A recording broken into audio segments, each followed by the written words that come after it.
Jim Dunaway, Lance Taylor, Ryan Brown, and Rockstar. Live from the Birmingham Racecourse Casino Studios, the next round, presented by Bud Light, is on now.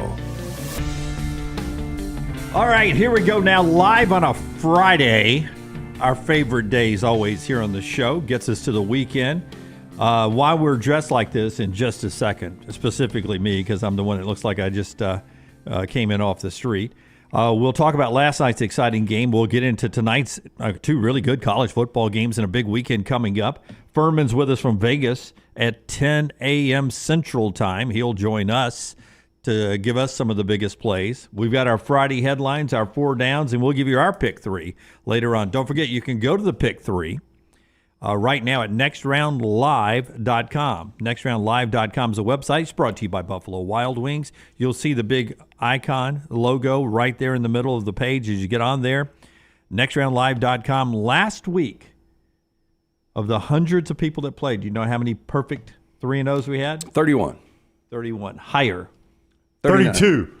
60. 60. Wow. 60 of you went 3-0 last week. Come on, guys. Give them an applause. A little golf clap out of you. Come on, Lance. Come on, Lance. There we go. That's unbelievable. 60 of you went 3-0 last week, so we've already got 60 balls in the bucket. Play this week. Every ball matters. I was perfect, too. I didn't even realize it. Yeah, were you?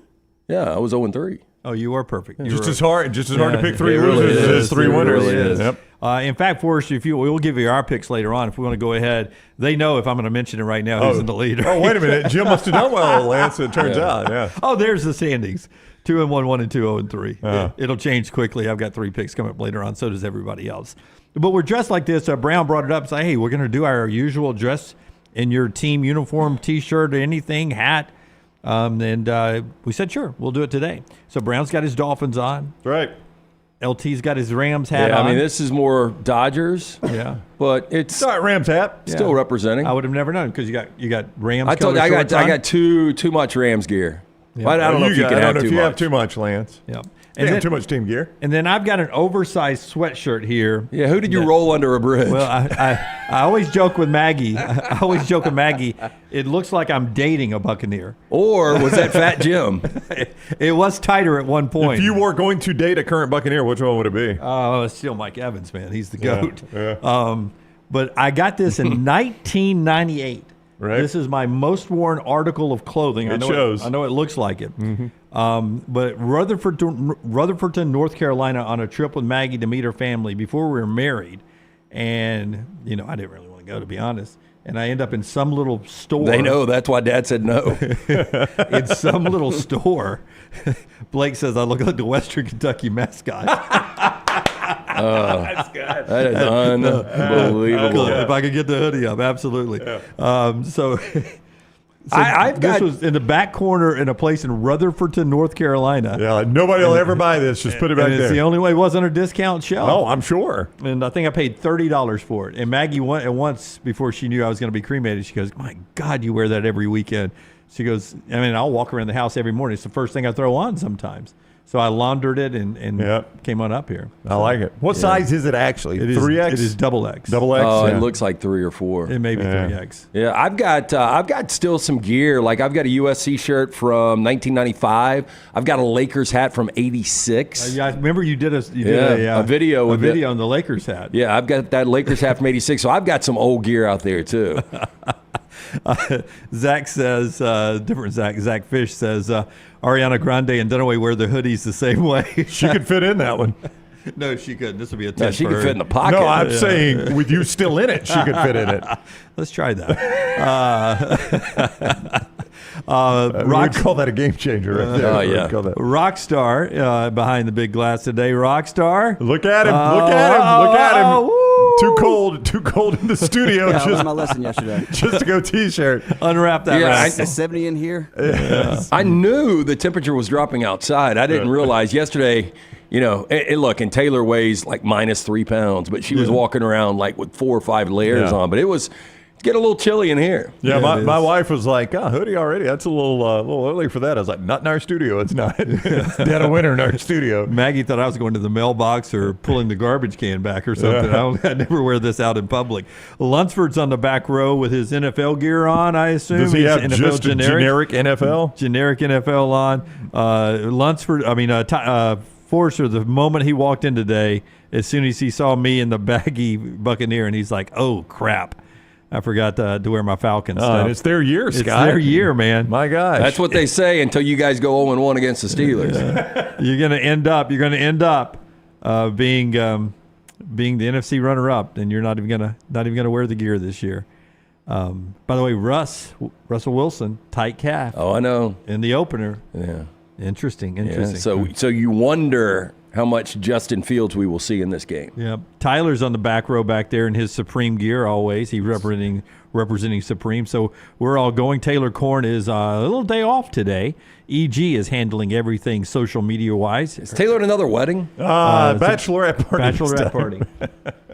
Can't keep up with it. Yeah. I'm telling you, it's I'd forgotten, like, being that age, how many people you know get married. She is constantly having somebody in her life getting married. Well, she told us that all of her sorority sisters and stuff never take sports as much as intense as she does. That's right. Like they would go to the Auburn games. Few people do. Yeah. But like they wouldn't watch the games. They would just occasionally walk by, while talking to other people. Hey, what's the score right now? If they're watching the game on TV, and Taylor's locked in and she's playing at mybookie.ag and she's tweeting stuff out. It's just back and forth. And I was like, dude, what's happening with you got 2 weddings and a bachelorette party during football season? And she's like, Jim, I told you. They don't understand. They don't understand. Well, they would understand if she was like, I ain't going. Yeah. Well, she did to one. She's only going to one wedding. She told one of her friends, I can't do it that weekend. Not happening? Which Auburn game is it? I think it's Auburn, Oklahoma. I think it was Oklahoma and Alabama, Georgia, Alabama. Yeah. She goes, it's too big of a weekend. I Well, can't do it. I'm sorry. I think that's too big of a weekend to schedule in state, by the way. Yeah. They should have staggered that somehow. Now, Spread them out a little bit. in state, you'll be able to get any wedding venue you want that weekend. With Oklahoma coming to Auburn and Georgia coming to Alabama. You kidding me? Discount. Yeah, they'll beg you to have a wedding. Discount. Yes. Hey, but you know what you could start doing? This is just an idea on the air. You could have your wedding in a venue that is like football friendly for the fall. So you've got TVs everywhere. Yeah, almost like a sports bar. You could do a sports book in it. So if we wanted to do some illegal gambling in it, Illegal gambling? Yeah, then you could have like your servers could be dressed up as like refs and cheerleaders running around and stuff. Okay, I like that. You could have like Ceremony at halftime? I mean, and this would be appealing. Like, would you guys change your mind if there was a wedding in downtown Birmingham, if they had TVs everywhere and you could gamble and drink? Probably no, but I would come closer to going than I normally would. Yeah. I think I'd still stay home. That would be entertaining. I think there's a way to do it because I think there's enough people that have been vocal about, hey, I'm not going to partake in a fall wedding. Now, your prime wedding time, I would say, if we were planning this, would be halftime of the early kicks because they go to halftime all about the same time, roughly. The 11 o'clock window, the big noon kick and ESPN's 11 o'clock, those 2 big games, they're generally at halftime at the same time. You do the wedding right there at halftime. You're right back in for the second half. Yeah, and that actually assures you. So what is the typical, I know it's 12 minutes for the NFL. It's about 15 to 18, maybe even 20. longer. I think 20. I think they put 20 on the clock for college. So as long as you're not Catholic, you could breeze through that. Breeze through that, absolutely. Jace says, and I think we should go ahead and book this, that we do one of our 1-hour pop-up shows from the reception when EG and Little T take the plunge. They're not going to take the plunge in fall. No, but we do it anytime. It's going to be spring or summer. Yeah. I'm all about that. We do an actual show. Yeah, obviously we'll go to the wedding, all of us. Sure, we'll be in Texas. And I figure we jump on, set your alerts. I just check mybookie.ag. Right now, neither one are engaged, but make sure those alerts are set. Mybookie.ag. EG is minus 10,000 to get married before Little T. Really? Minus 10,000. That's a heavy favorite. Yeah. Sneaky underdog, Little T. I mean, that is maybe the biggest. No, that's biggest lock in the world that EG will go down before Taylor. You should know, Emily Grace. that I'm not saying this, so there's no jinxing going on here. I'm not saying Hey, this. Brown pulled maybe. Oh, I did. You want to get to it? It was Dunaway last night. I apologized immediately. I know, I could not have apologized faster. I just. Okay, let's go. We're there going to we do go. it. It's got to be sponsored, though. The Storm Restoration Roofing Brown Jinx. You can say it. Roofing Brown Jinx, brought to you by Greg from Pell City. That guy will get on the roof and repair anything, even if a Brown has destroyed something that we're about to hear about. You see him on the screen there. He and his lovely wife, they own the company. It's been locally owned for over 20 years, A+ rated with the Better Business Bureau. You get some of these fly-by-night shops that will come in town after a storm, and they come in and they do some shoddy work. You don't even know where they are. They came in from Georgia, probably, across the Georgia and Alabama line. Came over here and tried to take your money. Not Greg from Pell City. He's here all the time. He's got multiple crews led by his family members out there every day. That's why he's A+ rated with the Better Business Bureau and trusted by those insurance agents as well. Free no-cost roof inspection. You can get that. Free no-cost roof inspection, and he handles those storm repairs and roof replacements. 205-542-3531, 542-3531, or just Greg from Pell City on Facebook. So almost any big game, I have people hitting me up, who's Lance like, who's Lance like, who's Lance like. So I texted Lance, and he said Ravens, but this is a really difficult game to handicap, which I would imagine so. Yeah, I mean, I went back and forth on this game, and it was really tough, and you saw how the game ended. I mean, it was that close. Yeah, that close. So I know, obviously, watching the game, Lance has Ravens +3. There were a lot of times in that game where I thought it ain't even going to be close, right? Especially when Harbaugh went for that 4th down and Kansas City gets the ball back. I'm like, this is shaping up like a runaway. Well, and look, in Baltimore, the offensive line issues early on with the false starts. And it wasn't just the procedures. This penalty now, come on. They're not doing it the same way. I mean, Well, that's what Harbaugh kept saying. So Gordon Tackle have got to line up. They've got to be aligned. Pretty much. Yeah. I mean, they said, center through the line through the center's butt? Yeah. And your head has to be at least in front of that line. Is that what they're saying? But Ronnie Staley, one of the best in the game, he had, 3 consecutive penalties? So, and Harbaugh's basically said, in so many words, you're telling me the Chiefs aren't doing this too. Is The that what right you're telling me? tackle, the right tackle for the Chiefs was lined up just like the left tackle for the Ravens I was, know. and they never flagged them for that. Yeah, ridiculous to do that much on the first drive. Like, throw it once on the first drive and then go to Harbaugh and say, we could have called it 5 more times. And they could have, because he kept lining up the same way. But that's why you can't just slow the game down like that. I mean, flag it once and then go Harbaugh and say, look, we'll give you the rest of this drive, but next drive, we're calling every one of them. We could have called that 5 times. Y'all got to adjust. I don't watch to see that called. No, nobody does. I don't It was watch ridiculous. that call. And call after call after call. Now they kind of settled down, and I guess they got it in gear and they got aligned properly. But Brown texted me and he said, "Do you hope they go for 2?" Oh, and that's what I said.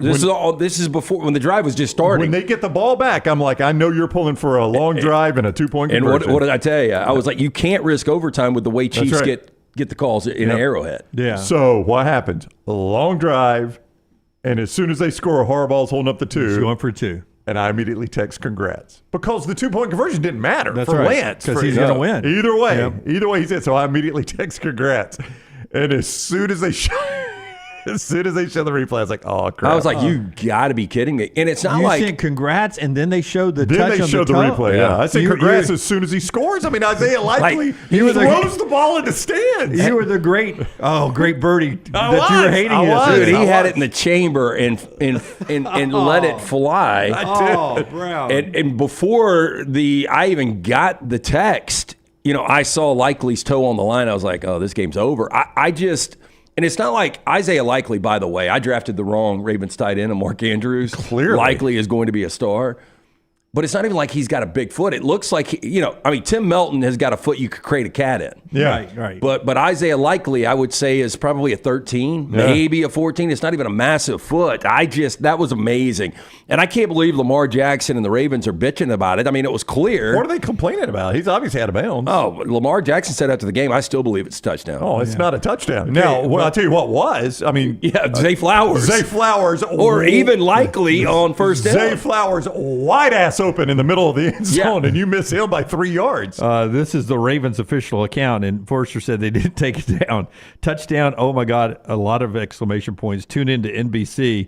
And then down at the bottom, readers added context they thought people might want to know. No, it wasn't. No,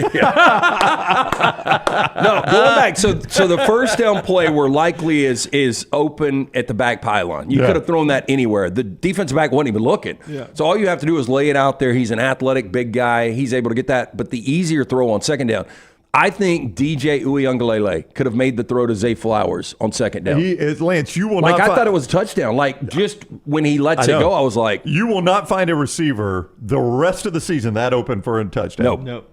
I mean, standing in the end zone, there's nobody with all that traffic on the 9-yard line. I know, and he's right in the middle of the end zone. It's not like he's in a corner where you're going to have to weave it in there. He is in the middle of the end zone, nobody around it. And I don't understand how he threw the pass that far behind him. I don't either. To where he could, I mean, You didn't even have to put anything on it. He couldn't even make a move to catch it. It was coming so hard and so far behind him. It was so bad he laughed about it. Yeah. How many teams get buys now in the NFL? What do you mean buys? In For the playoffs. Oh, just one. It's just one, with yeah. home field. I will almost guarantee you both these teams end up 12-5, 13-4, around that number. And the narrative we will hear in late or early January is going to be they missed home field by basically a half size. Yeah, by a toe. Oh, wow. Yeah. Yep. Yeah. That's going to hurt right there. I think it will. Yeah. Jace again in the mybookie.ag chat room. Deion Sanders' foot would have been in at this point. He's had some. boy, that's Tom rough. Dempsey would have been Tom in. Dempsey, Tom Dempsey easy would have in. My old man Chuck, before he passed, he would have been in. I do want to. I'm not. I did have the Ravens at mybookie.ag. That's beside the point. There's you're blaming me. There's your real reason. I had him on the money line, so Okay. it's fine. Well, same thing. Same thing. Yeah. Either way. Why do we give toe taps when the toe hits first and then you step out of bounds? But the ball of his foot did That's hit what him first. I mean, look, I mean, Maddie it did hit has first. been tortured watching a ton of football. Yeah. She was like, the ball of the foot hit first. The ball of the foot hit first. I was like, it doesn't work And like then that. the toe. whole I don't toe. understand know, why you're the- right. Why toe tap counts, but if it's the ball of the foot, you got to get the whole foot in. That's what you're saying. But if my heel hits first, Well, if my heel hits no, first that's- and my foot lays on out of bounds after that, Yeah. it's out of bounds. That's right. Well, I my don't least under- favorite NFL rule is if you're going backwards out of bounds, your whole foot has to be in, or some. There's some weird rule about if You you're going can't just have backwards. your heels. Yeah, Yeah. it can't just be your heel. It can't the be a whole heel foot. tap, Yeah. right? Your toe has to come Yeah, in. I don't know why we treat the toe differently. I don't know. Yeah. It should be the first Because thing it's more- that hits. That's what I was I'll like. tell you why. I was like, if your elbow hits, your in. your ass hits, You're in. Yeah, your knee hits, you're in. That's but, right. But the ball of my foot or my heel hits, Yeah. the toe's got to get in. I mean, Don't I would be understand that. willing to change the rule if they would go back and overturn it. The Ravens can lose 26-27. Doesn't They matter. can win Yeah. 28-27. The bottom line is, and Lamar said, look, they're not my kryptonite. He's 1-5 against Pat Mahomes. Say what you want, and Lamar played well last night. I mean, Lamar, Until the very end. 122 Yeah. carries. Todd Monken's got to figure this out, though. Like, Derrick Henry should have been getting more carries in the second half. He ends up 13 for 46. You saw him on the sideline. I understand late in the game when you're playing with no timeouts that you really can't afford to have him in the game. But I thought Derrick Henry should have gotten more early touches. how Yeah. good is Xavier Worthy going to be? Oh, He's just so fast. That man. first Yes, one. I know that first the bad angle after bad angle, and you're like, these are NFL guys taking bad angles on him. Well, they didn't realize he was that fast. That's what I'm saying. Yeah. after watching a whole weekend of college, the pass rush, as you watch it in the NFL, how much faster as a quarterback you got to it's get it out. Such a faster game. I mean, Yeah. you sit there and you go. I mean, it really blew my mind because these were two really good teams. Well, they're talking to Chris Jones right now, and they only had one sack. It seemed like if you went back, I would have said, man, they probably had 5 sacks on Lamar because the offensive line, they had to readjust the way Lamar was playing quarterback because that offensive line could not block Kansas City. If I'm a Ravens fan, it sucks you lost the way you lost. It was to Pat Mahomes in Kansas City. To me, Kansas City looks improved. I don't know how you guys feel. Well, just having Xavier Worthy helps. Yeah, and Rashee Rice, Yep. this early, as good as he is. Like, Rashee Rice is going to have 100-plus receptions. Now, I forgot. He's perfect for this offense. I forgot what they said. His legal issues do not impact him till after the season, right? Right. There- So he's there for the full ride. But my fear, if I'm a Baltimore fan, is the offensive line. It really is. Oh, well, 100%, especially early. They were, I mean, But once they Lamar get- Jackson bailed you out of a Yeah, and I'll say lot of this, missed Chris blocks. Jones, now that Aaron Donald is out of the game, you could make an argument the best defensive lineman out there, at I don't least disagree. inside, outside. College football coming up in the next segment. We start our pick 3 in the next segment. This show being brought to you in part by great folks like our friends at CPAP Plus, and also by our friends at Barber Motorsports Park. But first, LT, tell us about our friends at CPAP and how they can help you get a better night's sleep. Don't buy your mask and supplies from Amazon or online. You want to actually know what you're buying. You want to buy it from guys that actually are CPAP users themselves. That is the O'Neill brothers at CPAP Plus. Visit any of the 3 convenient locations. Pelham Highway 280, now open and Trustful. Free CPAP checkup, free filters, no appointments needed. With over 200 5-star reviews on Google, the folks at CPAP Plus are CPAP users themselves, so they know what it's like. They're ready to help. They carry the best equipment from names like ResMed, React, Fisher Paykel, mask and supplies in stock every single day. If you need it today, guess what? They've got it today. They've also got travel CPAP machines in stock. Go see what you're actually buying from our friends at CPAP Plus. Make sure you tell them the next round sent you. For more information, Google CPAP Plus. First 200 comments already over in the chat room. We continue on with our opening segment here today after the NFL, being brought to you in part by a big racing weekend that starts today out of Barber Motorsports Park. It's the Fanatec GT World Challenge America, September 6th today through the 8th through Sunday.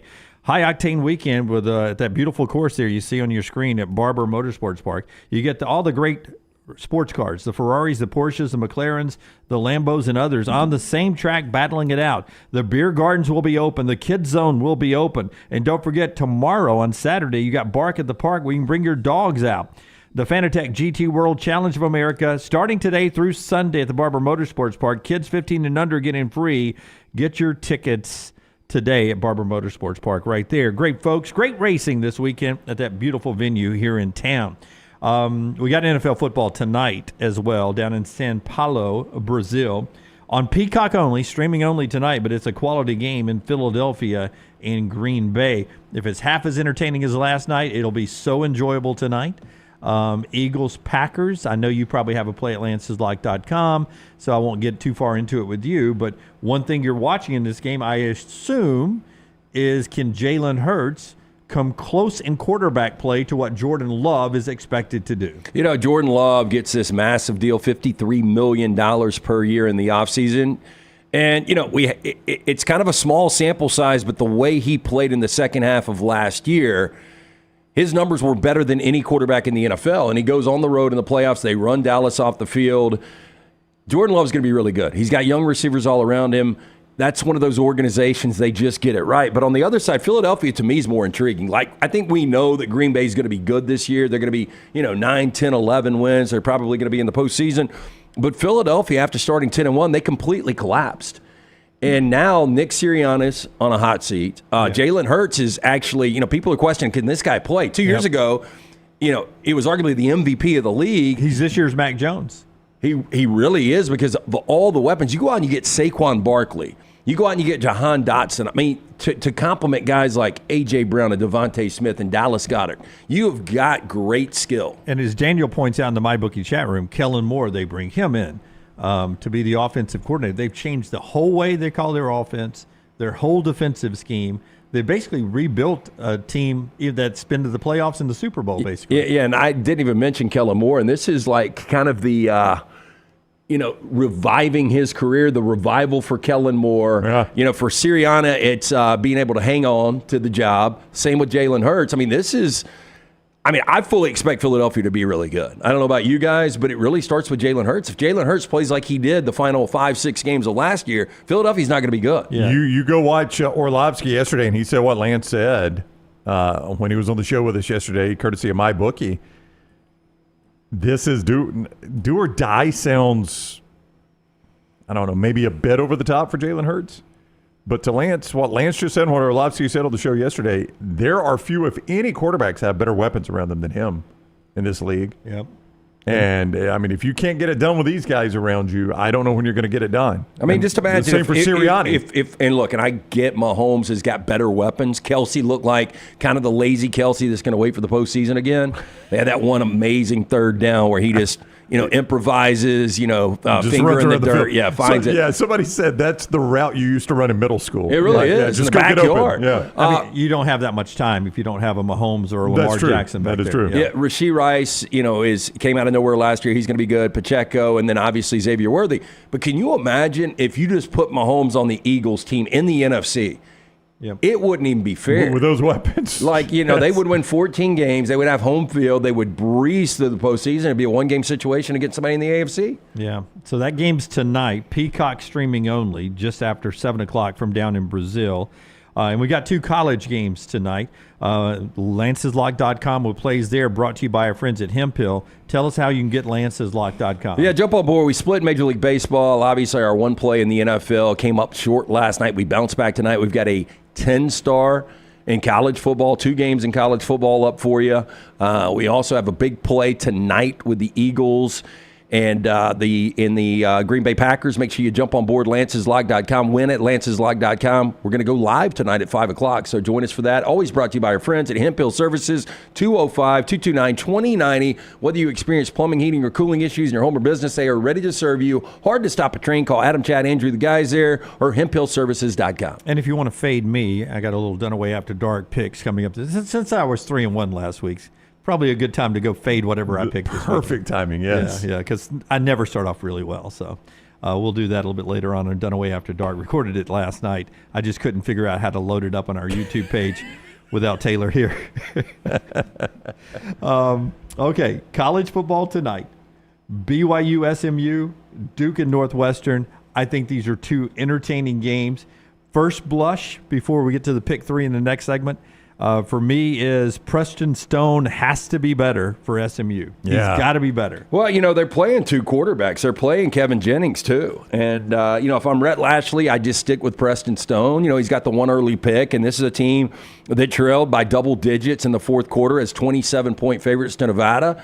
They end up winning that game. They dominate a lower classification Houston team. Christian, yeah, Houston Christian. Yeah. So you really couldn't figure anything out there. And, the same with BYU. Down year for Kalani Sitake. Jake Retzlaff is back at quarterback. They were really good last week against Southern Illinois, but I don't know what you get there. The Salukis, you don't know what you get. Yeah. Brashard Smith running the football. Preston Smith, I agree with you. He's got to be better, but I think he's got to get the majority of the reps tonight. I think if you're SMU, too, you have yet to play an actual ACC game, though you're an ACC member. They will still not do that until week 5 when they play Florida State. But as an ACC member, you're 2-0 now, and you've watched the rest of the ACC look very, very average. I think if you're SMU right now, you are kind of a dark horse contender. That league seems open for anybody at this point. Don't they look No, like do. They're underachieving too? Absolutely. That's what I'm saying. You can go change that tonight. You put a good outing on BYU tonight. And I think just internally, you're probably thinking, guys, we could win this conference. I mean, look at this conference around us. Yeah. Nobody has looked particularly good outside of Miami in one game. Do they play Miami? Give me a second. I'll pull it up. I don't think they play Miami in the regular season. I don't think they do either. I know they play Florida State. That's their first conference game, and they get that at home. They don't play Miami. Nope, they do not. Yeah. They play their tough conference games are Florida State and at Louisville in back-to-back weeks. So they don't play Clemson either. They do not play Clemson. Oh, wow. They do play Boston College, who's looks a little bit better, but no, they do not play Clemson. That's one of the reasons I gave out the over 8.5 for SMU, because I thought you were getting a ton of value based on the fact they won 11 games. I know they're going to the ACC, but the schedule has been official. They were lucky to get out of Reno with a win, but they're still sitting at 2-0. Yeah. And let me tell you guys this stat early on. They're a double-digit favorite tonight. Double-digit favorite so far in college football, 92 games. How many do you think they've won straight up? Double-digit favorites out of 92 have won? This year? Yep.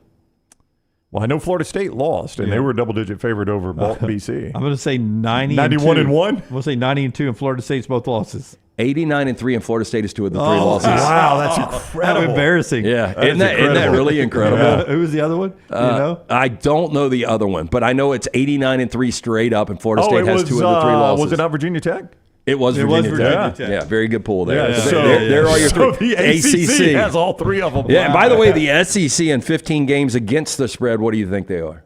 Say that again now. The SEC in 15 games against the spread. I think 14-1, and LSU's the only loss. 11-4 against the spread. Yeah, that's So pretty still, good, though. Yeah, really good. Yeah, not as good as I thought it was. The other game is Duke and Northwestern. If you will check mybookie.ag and tell me what the total is for this game, Because this screams 16-13. This screams 13-10. I think they probably got it 37.5. They do indeed, yeah. Northwestern favored 2 on the banks of the Michigan. And what'd you say it screams? It screams 16-13, 13-10, 17-13. Feels that way, yeah. Yeah, it screams that. Yeah, -2 Northwestern, 37.5 is your total. MyBookie.ag code next round. Play that game, bet anything, anytime, anywhere. Indiana, they've actually got a line at MyBookie.ag on that Indiana game tonight. I know we're not going to talk about it because they play Western Illinois, but Indiana, 42.5-point favorite. I don't know when they've been a 42.5-point favorite over anybody. Yeah, I would question if they could score 43. Yeah, you can play that game, all of them at MyBookie.ag. Code next round. They will double your initial deposit, so get ready for week 2 of college football. Week 1 of the NFL season underway. MyBookie.ag. Code next round when you sign on. And they'll double that initial deposit. You can play with that money right away. Win with it once. It is yours and yours forever at MyBookie.ag. Code next round. I cannot tell you the amount of work Lunceford does on this pick 3 to set it all up. I don't know what it takes, but you got drop boxes. You cannot tell them the amount of work because you have no idea the amount of work. I know, but it's got drop boxes where you can pick your teams and blah, blah, blah, blah, blah. And I texted him yesterday. I was like, I forgot to ask you, is the pick 3, you're going to have it ready for Friday? Jim, it's already up. Yeah. Jim, the answer was yes. Jim, it's already up. This ship sells, Jim, all the time. There's a lot going on to keep this boat afloat, Jim, that you don't know about. Pick 3 presented by Buffalo Wild Wings. When we come back, we'll talk about the games you have to go play at nextroundlive.com. You can't tweet them. You can't do anything else. It's all right there at nextroundlive.com. Nextroundlive.com, brought to you by friends at Buffalo Wild Wings. We'll talk about the big games in the country in college football for Saturday games only there when we come back right here on TNR, brought to you by Bud Light. Easy to drink, easy to enjoy. Let's get going. Follow Rockstar on Twitter at RockstarBHM. Man, I love a good meal. I'm Jim Dunaway. A good meal is what you get with my friend Sterling at Champy's Chicken on Highway 119 in Alabaster. We're talking great southern fried chicken, wonderful sides, hand-cut chicken fingers, po' boys, and those Mississippi Delta recipe tamales. You got a perfect menu for everybody. Champy's Chicken is perfect for watching the big game, or taking a meal to the lake house, down to the coast, or stay in the restaurant and dine in a great atmosphere. It's all made fresh to order right there on 119 in Alabaster, Champy's Chicken. This hour of The Next Round is presented by the Birmingham Racecourse Casino, now featuring 7 days of giveaways with your chance to win a share of up to $125,000. The more you visit the Birmingham Racecourse Casino, the more chances you have to win. Hey, you. Feel that? That's fall in the air. And New Balance Birmingham got your fresh fall pair. To kick it during game time and sport from the sideline. Come together at New Balance Birmingham on Highway 280 right next to Chick-fil-A. New Balance Birmingham, we got now.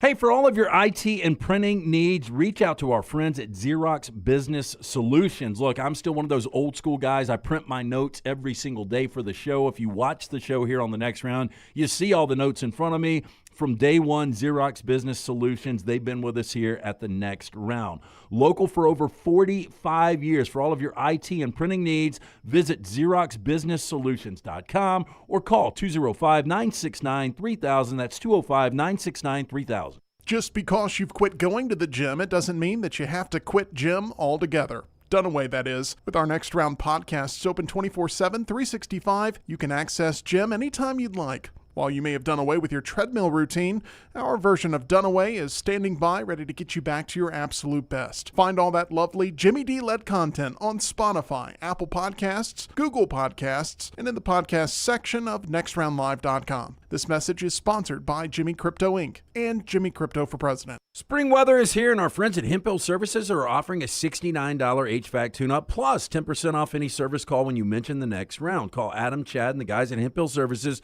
Make sure your HVAC unit is ready to keep up with the changing weather. Hemp Hill Services, locally owned and operated independent train dealer. The team can service all makes and models. For all of your plumbing, heating, and cooling needs, call Hemp Hill Services. It's hard to stop a train. 205-229-2090 or hemphillservices.com. That's 205-229-2090, hemphillservices.com.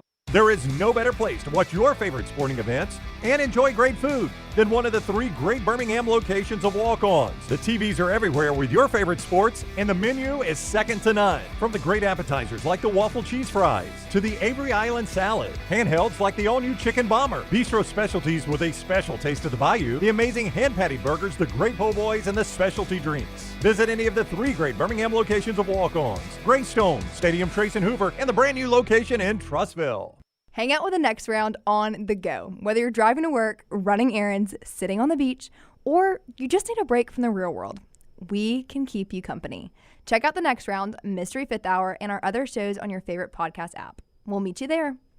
Hey, Lance Taylor from the Next Round to tell you about our friends at Gutter Cap. Gutter Cap's that patented aluminum cover system that fits over most existing gutters to keep out debris and eliminate that gutter cleaning. It's backed with a lifetime warranty, almost 20-year service record right here in Birmingham. Stay off that dangerous ladder forever. 45% off the retail price now if you call guttercapbirmingham.com. Call my good friend Chris Stewart now, 205-823-2212. Cap it, don't snap it. It's Gutter Cap.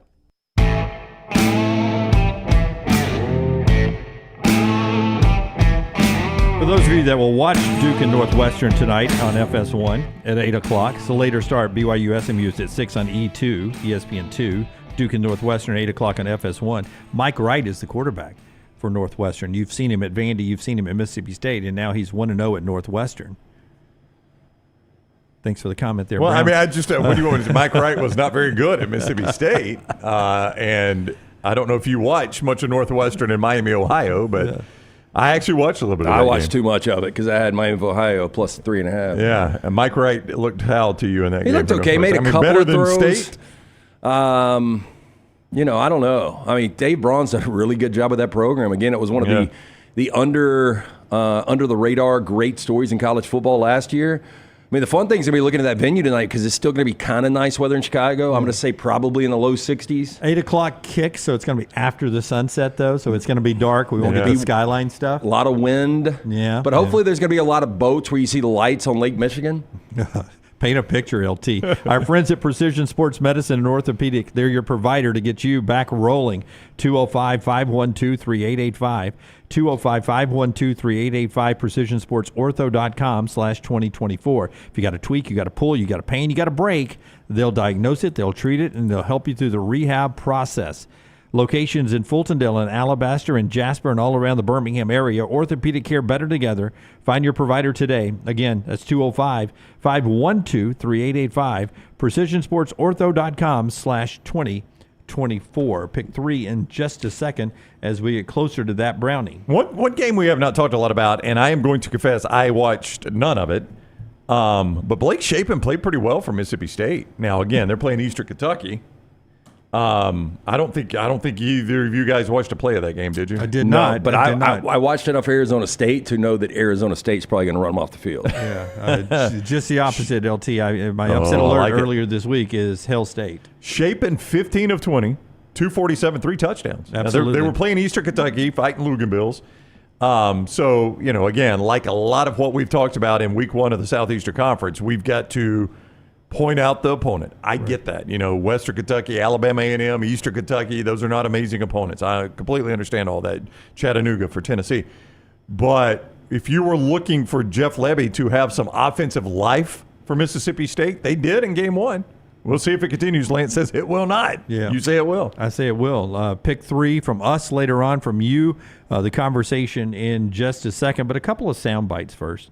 In one of the big games this weekend, it is 6:30 on main NBC, Colorado, Nebraska. I think it'll be the highest rated college football game on NBC since they've changed the switch to the Big Ten here. It's going to be a good one.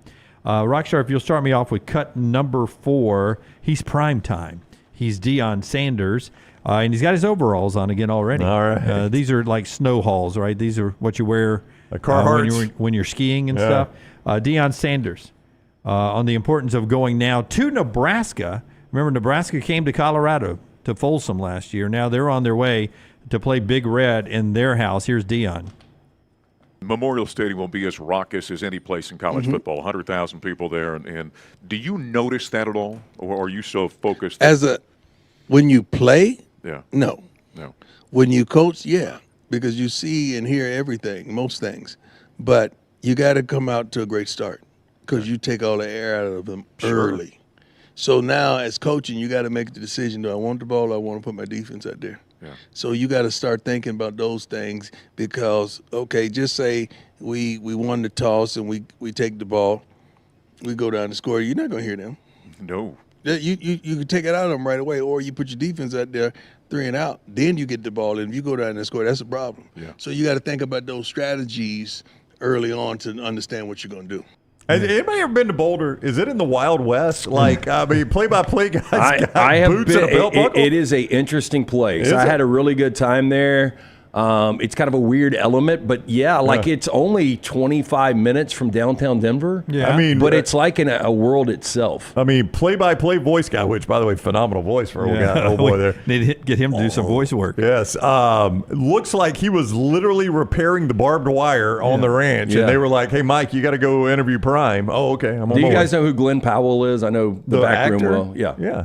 That's going to be Glenn Powell when he's in his late 50s. Oh, yeah? That's old Glenn Powell? That's old Glenn Powell. And in primetime, walked into the room to the rhinestone cowboy. It was like, He's got rhinestones on his cowboy hat. So let's not forget, 36-14, Colorado wins this game last year. 36 points against that defense.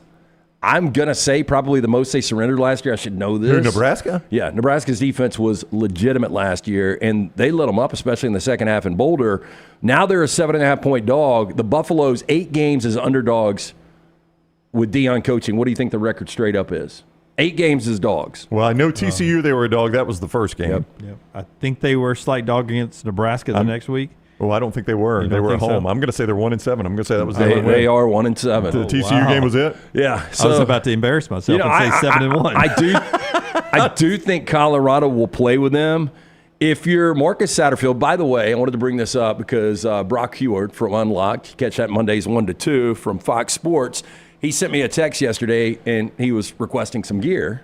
Brock was? Yeah. Okay. But he said, I meant to tell you on the Monday show, those Nebraska coaches love y'all's show. Yeah. It's phenomenal. And he said especially the offensive coordinator. And so, Marcus Satterfield, to me, needs to tell Dylan Raiola, look, you play your game, but stay away from Travis Hunter. Like, we're going to identify where he is on the field, and you're not throwing his way. It worked for North Dakota State. I mean, that's what they did, basically, and they had some success against that against that Colorado defense. Yeah, much like officiating, if you don't talk about a cornerback in a game, that's a good thing. Yeah, it's a good thing. You barely heard from him on defense, and you heard a lot of him on offense. I think this is a really good quarterback matchup. I liked what I saw out of Raiola in game 1. Again, an inferior opponent they were playing. This would be a bit of a step up, but I think this would be a really fun offensive game. Oh, I'm looking forward to it. Rockstar Cut 5, let's hear from our buddy Matt Rule. Because last year they had horrible quarterback play, but they were still fighting. But Matt Rule admits last year they got caught up a little bit talking on the field, got caught up a little bit in the hype. He's got a different philosophy this year. Here's Matty. If we play differently because of who we're playing, then we're not really who we say we are. We play to our standard, and sometimes we don't get to our standard, but the goal this week is to play to our standard, and TV cameras and eyeballs watching shouldn't affect that. I'm sure it does in human nature, but we don't want it to. Yeah, so I hope we play that way. There'll be some young guys, I'm sure they'll get lost a little bit in the moment, but I also want us to enjoy this, We're obviously having this opportunity because of Colorado and what they bring, but our fans are here because of us, and so we'll play for our fans, and we'll play for our families, we'll play for each other, and play for the state of Nebraska and all the Husker fans out there, and see what happens. Yeah, now, I will tell you this, somebody didn't get caught up in the emotions last week was Raiola. I mean, all the hype and everything, he was calm, cool, and collective and did what he was supposed to do against a lesser opponent, but he checked all the boxes. If he's that way in this overhyped game, man, this guy's going to be a star. And if they win this game, if you look at their schedule. Oh, this is the pathway to being undefeated against Ohio State. Yeah, this is to being 7-0 and heading to Columbus in game day, and everybody's there, and they end up getting probably walked off the field because by that time, fully expect Chip Kelly and this offense to be rolling. Comments like that makes you wonder why they like the show so much. Shout out to the Nebraska staff watching. Raiola, though, you're right. I mean, didn't play a ton. They were able to pull him in the second half. They win that game 40-7, but 500 total yards for Raiola, 19 of 27, 238. Didn't turn the football over. He looked couple of touchdowns. He looked the part. And talking to Brock, Brock was on that game, and he said, Raiola grew up around this. Dominic obviously played for Detroit. He calls Matt Stafford Uncle Matty. They used to play catch together and stuff. So moment's not going to be too big for him. You just wonder if Shedeur can keep Colorado in this game. Yeah, it should be a great quarterback battle. That's 6:30 on NBC coming up. Pick 3 conversation today brought to you by our friends at The Wharf. Casual seafood locations all over our viewing area, from Moody Leads all the way down until the Gulf is rolling up on the shores. That's where you get Wharf Casual Seafood, great gumbo, and all the great food, LT. Hey, who do you think was paying for the sponsorship for behind Matt Rule on the buckle up, phone down? Oh, I didn't see that. Is that Nebraska Highway Department or something? I guess. Yeah. Wharf Casual Seafood. Look, this weekend, whether you're looking for happy hour, when you get off work today, you want to take the family out for dinner tonight. Maybe you're a Moody or a Leeds high school football fan. What about dinner after the game at the Wharf Casual Seafood? They've got restaurants in Montgomery, Dothan, Alexander City. The newest location, Moody Leeds. Great drink specials every single day. They serve the seafood entrees, tacos, platters, po' boys, salads, burgers, so much more. You can check out the full menu and locations nearest you online. Go to wharfcasualseafood.com. That's wharfcasualseafood.com. Rocky, let's hit it, man. Pick 3, it's time for the pick 3. 3 for you and 3 for me, that equals a pick 3. Say goodbye to your family, it's time for the pick 3. Only time that I'm happy is when it's time for pick 3. And it's brought to you by Buffalo Wild Wings, all the great locations here in Central Alabama. You can play right now at nextroundlive.com, nextroundlive.com. And you see the icon right there when you click on the page at the top. Pick 3 presented by Buffalo Wild Wings. LT will tell you about Buffalo Wild Wings in just a second. Let's go fast-paced on these games, all right, okay? fire Let's away. see how many we can get in here. 11, we'll just go on the clock. 11 a.m. on Fox, Texas and Michigan. One thought on Texas, Michigan. So Michigan just 89 yards of offense in the first half against Fresno State. Davis Warren is going to be a problem at quarterback. Donovan Edwards has got to get more involved in this game plan. You got to shorten the clock, and you got to let your defense win this game for you. I've got a play on Dunaway After Dark on Donovan Edwards rush totals, if you want to go play that. Did you find the number, by the way? I did not find the number, You but just went with mine? I mentioned you. Okay. I said it's going to be somewhere 7. I won't even tell you. You go watch the video. Your thought on Texas and Michigan? I think it's interesting. You saw some of these receivers for Texas. Isaiah Bond, I think, was their second leading receiver behind Wingo, if I'm not mistaken. But more involved than I thought he was going to be. Yeah. But this... Ryan Wingo. Ryan Wingo, true freshman, was their number one receiver. Nyblack had 1 catch, 7 yards. Now, boy, is this a big step up in secondary from Colorado State to Nebraska. And that's, to me, what I watch is how do these receivers get open against a smothering defense? You mean Michigan? Michigan, I'm sorry. Thank you. How they get open against a smothering defense under Wink Martindale in his second game as the Michigan defensive coordinator. They look good in the first game. I think there's something, and I'm going to save this for headlines coming out, but I think there is going to be a wrinkle in this game that will make sure Michigan is able to keep this thing close. 11 a.m. ABC, Buffalo Wild Wings pick 3, Arkansas and Oklahoma State. For me in this one, it's all about Taylon Green. Can Taylon Green play good again? And if he does, the Hogs can keep this one interesting. Look, he is super fast. Watching, and I know Ryan Clark on ESPN was calling Lamar Jackson skinny Lamar, and Lamar did lose weight in the offseason, but Taylon Green is a beanpole, but he can fly. And was so dominant against Arkansas Pine Bluff. I think Bobby Petrino did exactly what he needed to do. Give him a little confidence. 16 to 23, 229, 2 touchdowns through the air, no picks, 6 carries, 88 yards, 2 more touchdowns. I don't know how good this Arkansas team's going to be, but on the other side, Oklahoma State, it looked dominant against the Jackrabbits, winning 44-20, but they only outgained them by 6 yards. So I think this thing could be an absolute shootout. Yeah, this is a track meet. It's my headline game. I'll have it in the headlines coming up a little bit later on. But this is going to be an absolute track meet. I think you'll have contrasting styles, Texas, Michigan, and Arkansas, Oklahoma State going on at the same time there. It's a sub-headline coming up for me a little bit later on, 10:25, or excuse me, 10:30-ish when we do that, coming up later on the show. California, Auburn, 2:30, Jordan-Hare Stadium, ESPN2. They played a 14-10 game last year in Berkeley. It'll be a lot more points in this one. Well, Jaden Ott was questionable early in the week. He turned that ankle against UC Davis late in the third quarter. Probable now. Hey, here's something to tell you. You always talk about West Coast teams going east. and how difficult it is on the body clock. Yeah, 2,400 miles. Since 2016, Cal has covered 5 straight games playing in the Central or Eastern time zone. Trend and/or angle. That's a trend and/or angle right there. A time zone trend and/or angle. And you guys remember, I think the last time they played in the Central time zone was in Oxford, and it came down to a goal line stand at the end. Or maybe even Cal got in. But it came down to a goal line play. I don't remember the Ole Miss series. I remember the Knoxville series. Oh, no, the Ole Miss was after that. The Ole Miss was like within the last 5-6 years. I think it was Matt Luke. Take the same thing I said about those Texas receivers and apply it to this game. Yeah. Look, you're playing Alabama A&M, if you're Cam Coleman and Perry Thompson and all those receivers, and you're just running wide open, man. I got all this green grass in front of me. It's easy to get open. And now Peyton Thorne's just fish in a barrel.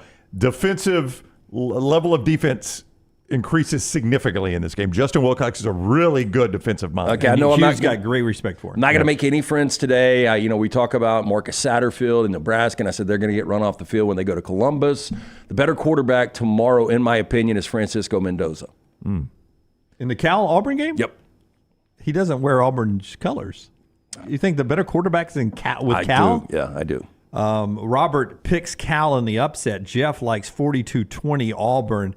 I would be surprised if Auburn wins this game. Yeah. Let me back. I would be surprised if Cal wins this game. Okay. Yeah, let me pull that back. I think Cal will cover. I'm just Auburn saying, will win. Yeah, I think Cal could play this game tight, much like they did last year. Yeah. Last year was a disaster. Peyton Thorne said it when he came on the show on Tuesday. I mean, aesthetically, it was impossible to watch. There was 7 or 8 turnovers total. But I would be surprised if Auburn loses this game. Pick 3 game for me. I'll save it a little bit later on. South Carolina, Kentucky, 2:30 on ABC. South Carolina looked horrible. I don't know if Lenore's can play better at quarterback. I don't think he can. I don't know how much. Well, that was against Old Dominion, so they win the game 23-19.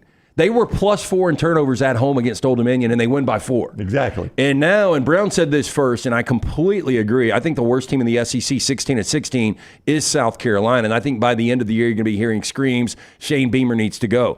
I don't think Sellers is very good. You know who's in the wings? Robbie Ashford. And he can't be much better. You may as well. You know the only quarterback statistically that was worse in the conference than the Lenore Sellers was Connor Wigman. Yeah. Understandable. He's playing Notre Dame. Right. Sellers was playing Old Dominion at home. And had the benefit of his defense forcing 4 turnovers. Look, Kentucky held Southern Miss, no points, only 5 rushing yards. I think Kentucky shuts them down. A little side play if you want to play it. Play South Carolina's team total. Under. Ooh. So it's going to be a lot this I've never played a team total one way or the other. Let's go Iowa State, Iowa, 2:30 on CBS. So this is interesting when you look at the Cyhawk. Everybody talks about these Iowa unders, right? Yep, that's right. And that's the way it seems to play. Now, if you got one of the outlaw lines last week, the Iowa game goes over the 40 points, and the 40-0 win was the most they've scored on offense since 2021. The last 18 Cyhawk games, how many of the 18 do you think have gone under? Last 18 Cyhawk? Yeah, I think this total's 35.5 right now. I told you the other day there was one that was like 40-something to 40-something. I'm going to say of the 18, 15 have gone under. I mean, it seems like it's always 7-3. It does, but I'm telling you, there was one that was a track meet. I'm going to find it right now. It's 15-3. Yeah, wow, nailed that. 15-3. Rocco Beck's a good quarterback. Like, I wouldn't be surprised. I'm not playing this under because it's too low of a number. I will have a side on this game, but Beck's a good quarterback. Yeah. Oh, and Kate McNamara, Lance. Oh, yeah. He played pretty good. I mean, surprisingly, best was Iowa good. quarterback we've had since maybe Drew Tate. Remember, Iowa's got that little number beside their name. They're nationally ranked. Iowa State comes in with a lot of experience. Yeah. This is a good football game. Oh, I agree. And Iowa's won 7 of the last 8 Cyhawks. So people will look at this and they'll be like, Iowa's the ranked team. They're only -3 in Iowa City. These teams can't score. Everybody will play Iowa in the under. 2017, it was 44-41. The only reason I remember this is I think Alabama was the CBS game, and it was an interesting game, and I could not break away from that one. I was like, I got to see how this one ends before I can put the CBS game on the big, because it was an 11 o'clock kick, and it took forever because it was 44-41. Could be a sneaky good game. We'll get to that in just a second. A couple more before we hit the top of the hour. Todd Ferman joins us at the top of the hour. Being brought to you, this is the Pick 3 by Buffalo Wild Wings. 11 Central Alabama locations, including the Buffalo Wild Wings Go location right there in Vestavia. They've been the #1 sports bar in Birmingham for over 20 years. Wall-to-wall TVs, all locations, 26 sauces and seasonings, along with a full menu of great burgers, wraps, and salads. I took Leighton. She lives downtown right by that Buffalo Wild Wings. Yeah. And took her, and she orders cauliflower wings. Yeah. And according to the bartender, they're very popular.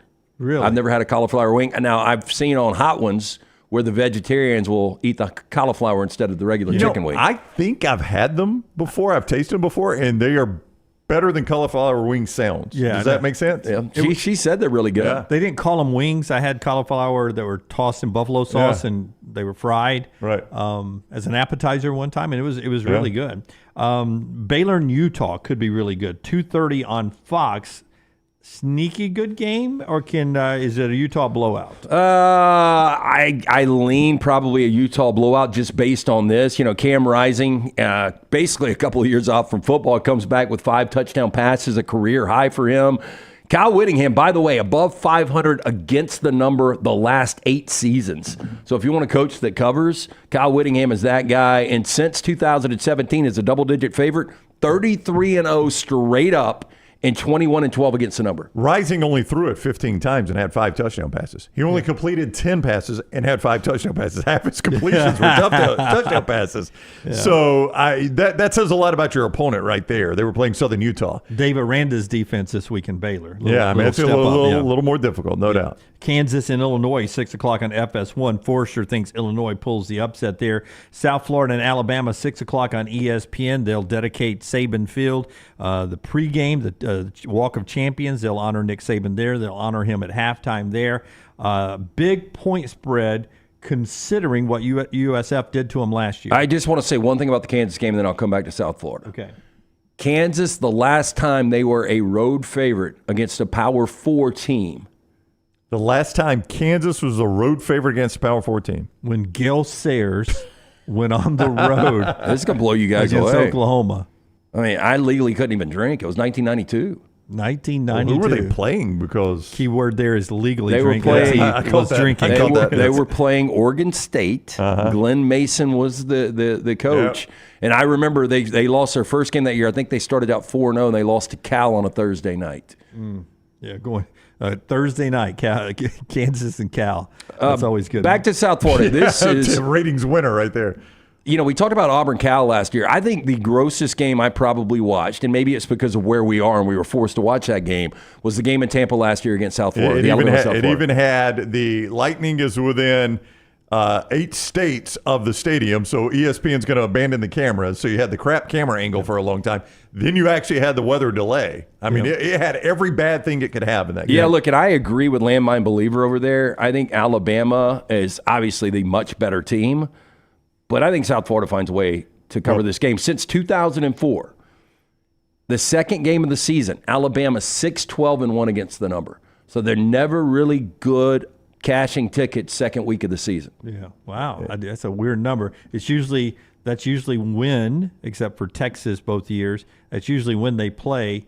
They have a good name opener. It's usually when they're playing a team with a big number, sort of like USF. Yeah. Now, this is a bit of a low bar, but we have agreed that until they play Carson Beck, Byron Brown is probably going to be the best quarterback they face in these first 3 games. I would agree. So that's one thing to watch. Now, he's not going to have the cast around him required to beat Alabama, but I think it's going to be the best QB they will have played. Well, and look, and go on and look at some wrinkles. Alex Golesh knows in order to keep this thing close, they've got to. There's going to be some trickeration out there. There's no doubt. Yeah, I'll tell you, we'll do the night slate, a couple of trio games. We've already talked Colorado and Nebraska. We'll hit the big Tennessee game coming up, both with Furman and later on in our pick 3 that is brought to you by our friends at Buffalo Wild Wings. Also, Brownie, today, JohnsonRVCenter.com, bringing you part of the show. I-65, exit 304 in Coleman, 334 in Decatur. Get ready for fall. Fall is in the air this weekend, and in fall, you can be in a brand new RV from Johnston RV Center. You can see more at johnstonrvcenter.com. Low payments, great discounts right now, like travel trailers as low as $145 a month.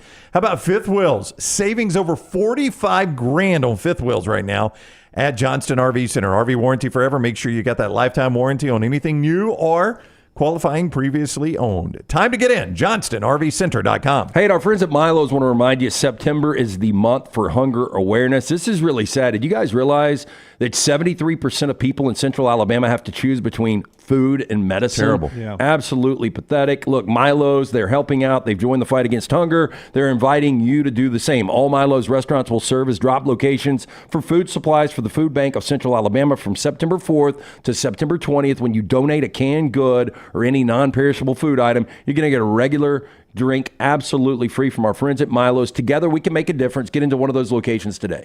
Follow Scott Forrester on Twitter at scottforestertv.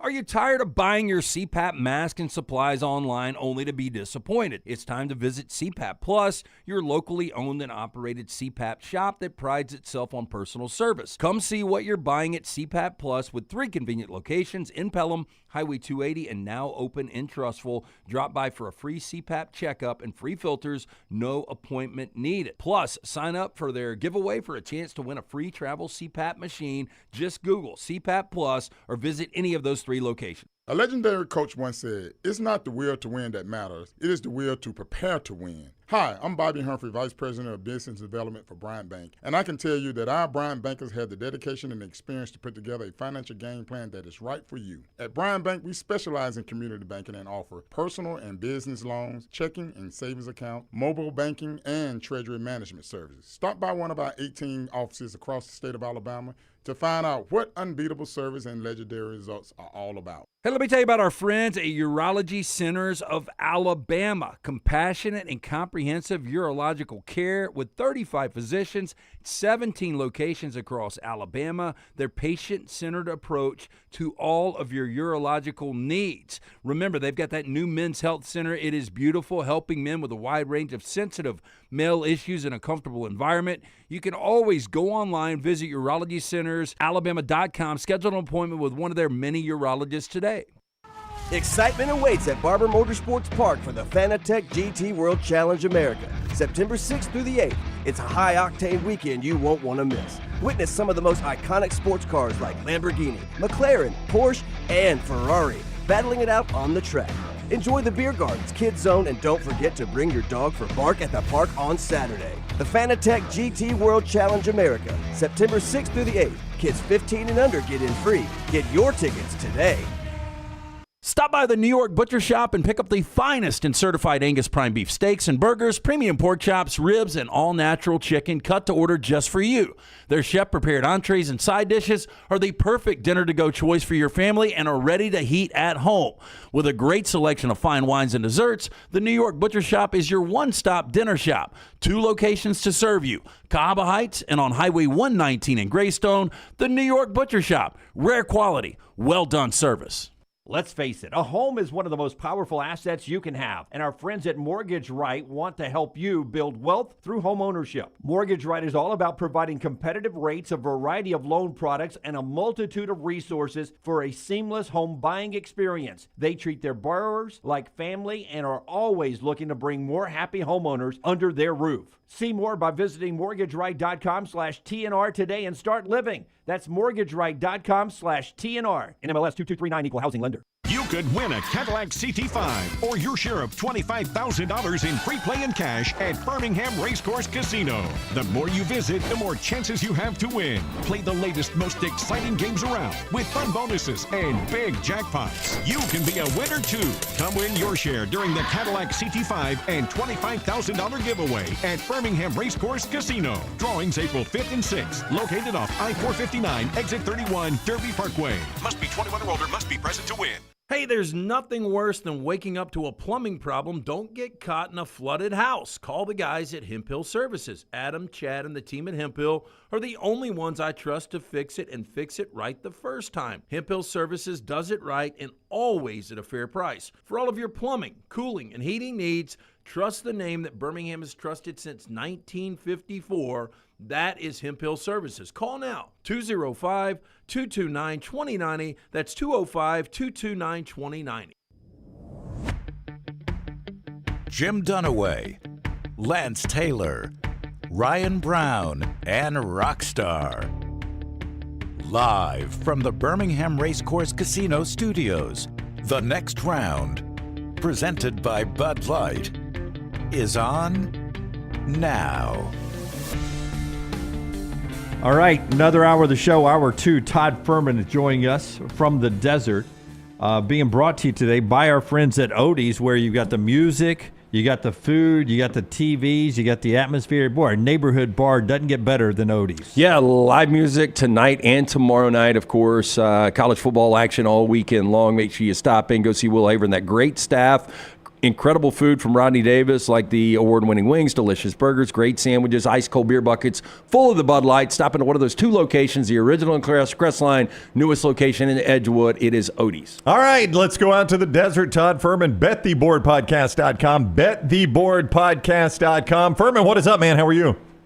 I'm doing well this morning, gentlemen. Hopefully you guys are as well. Well, Ferman, I would have been doing better if Baltimore, if likely, would have gotten the toe in.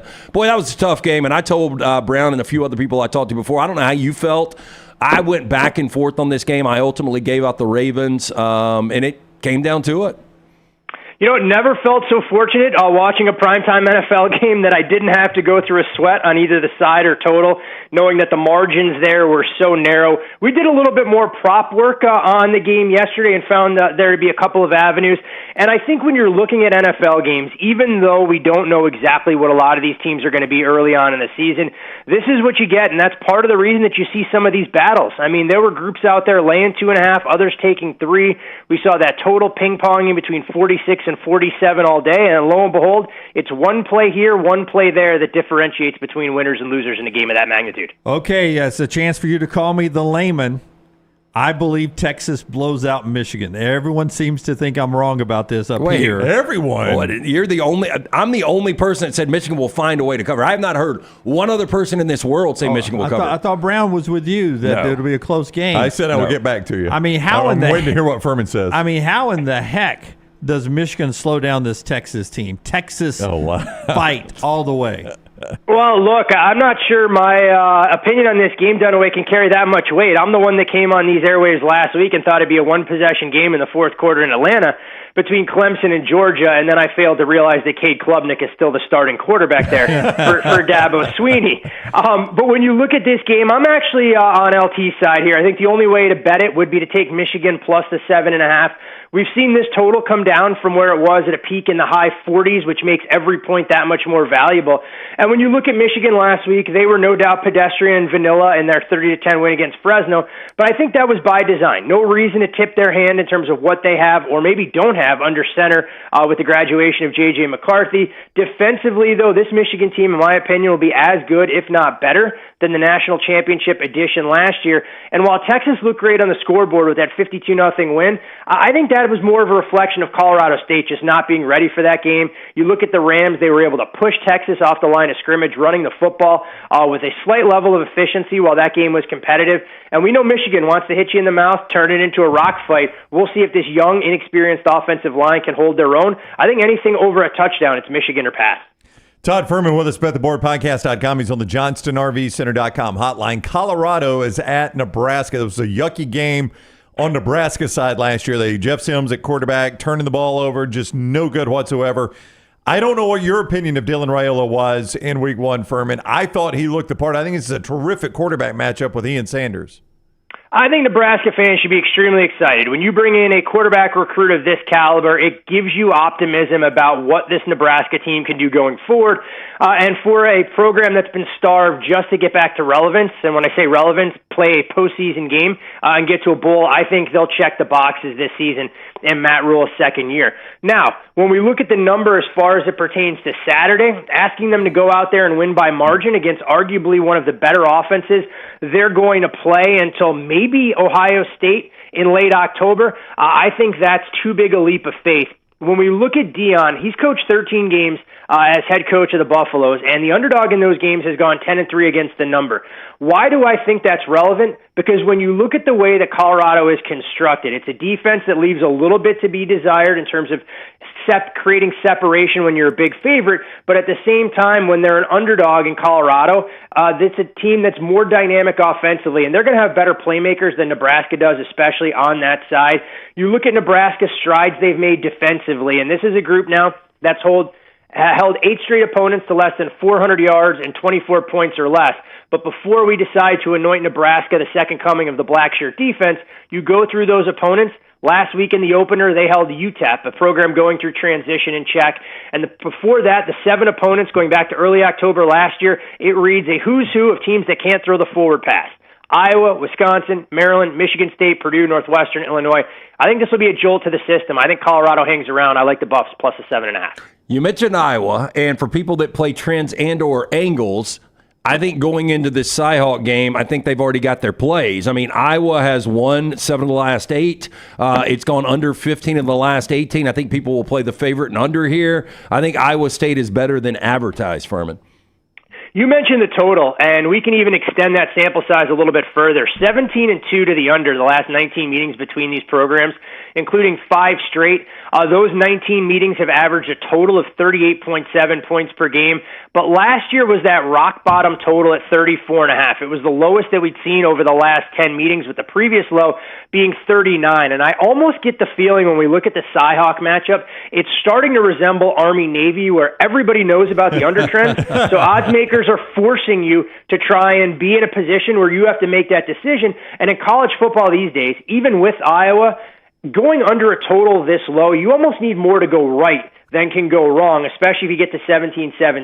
It's a game that goes over. So I lean over the total here, given what I saw last week. Iowa stretching the field a little bit more. I know it was against an inferior opponent in Illinois State, but Cade McNamara appears to have at least a few playmakers at his disposal. And while I don't think Iowa's defense takes a step back from how good they were last year, I actually like this Iowa State offense a little bit. You have 2 talented receivers in Jalen Noel and Jaden Higgins. You have a running back in Abu Sama who, in my opinion, by design, only had 5 touches last week against North Dakota, and a more experienced quarterback, Rocco Beck, this second time around than what we saw in the first meeting.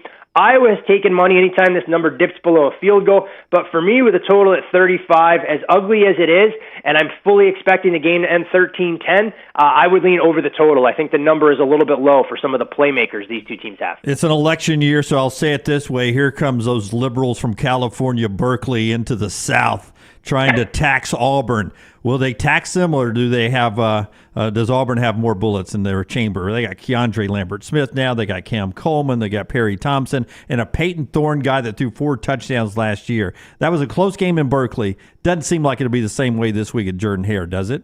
You know, I think Auburn fans are going to be on pins and needles for this game. When you look at a Cal team that comes in here who wasn't good last week against UC Davis, the one question that I have is about Jaden Ott and how healthy he'll be. All signs point to him being a full go, but they took him out last week, precautionary reasons.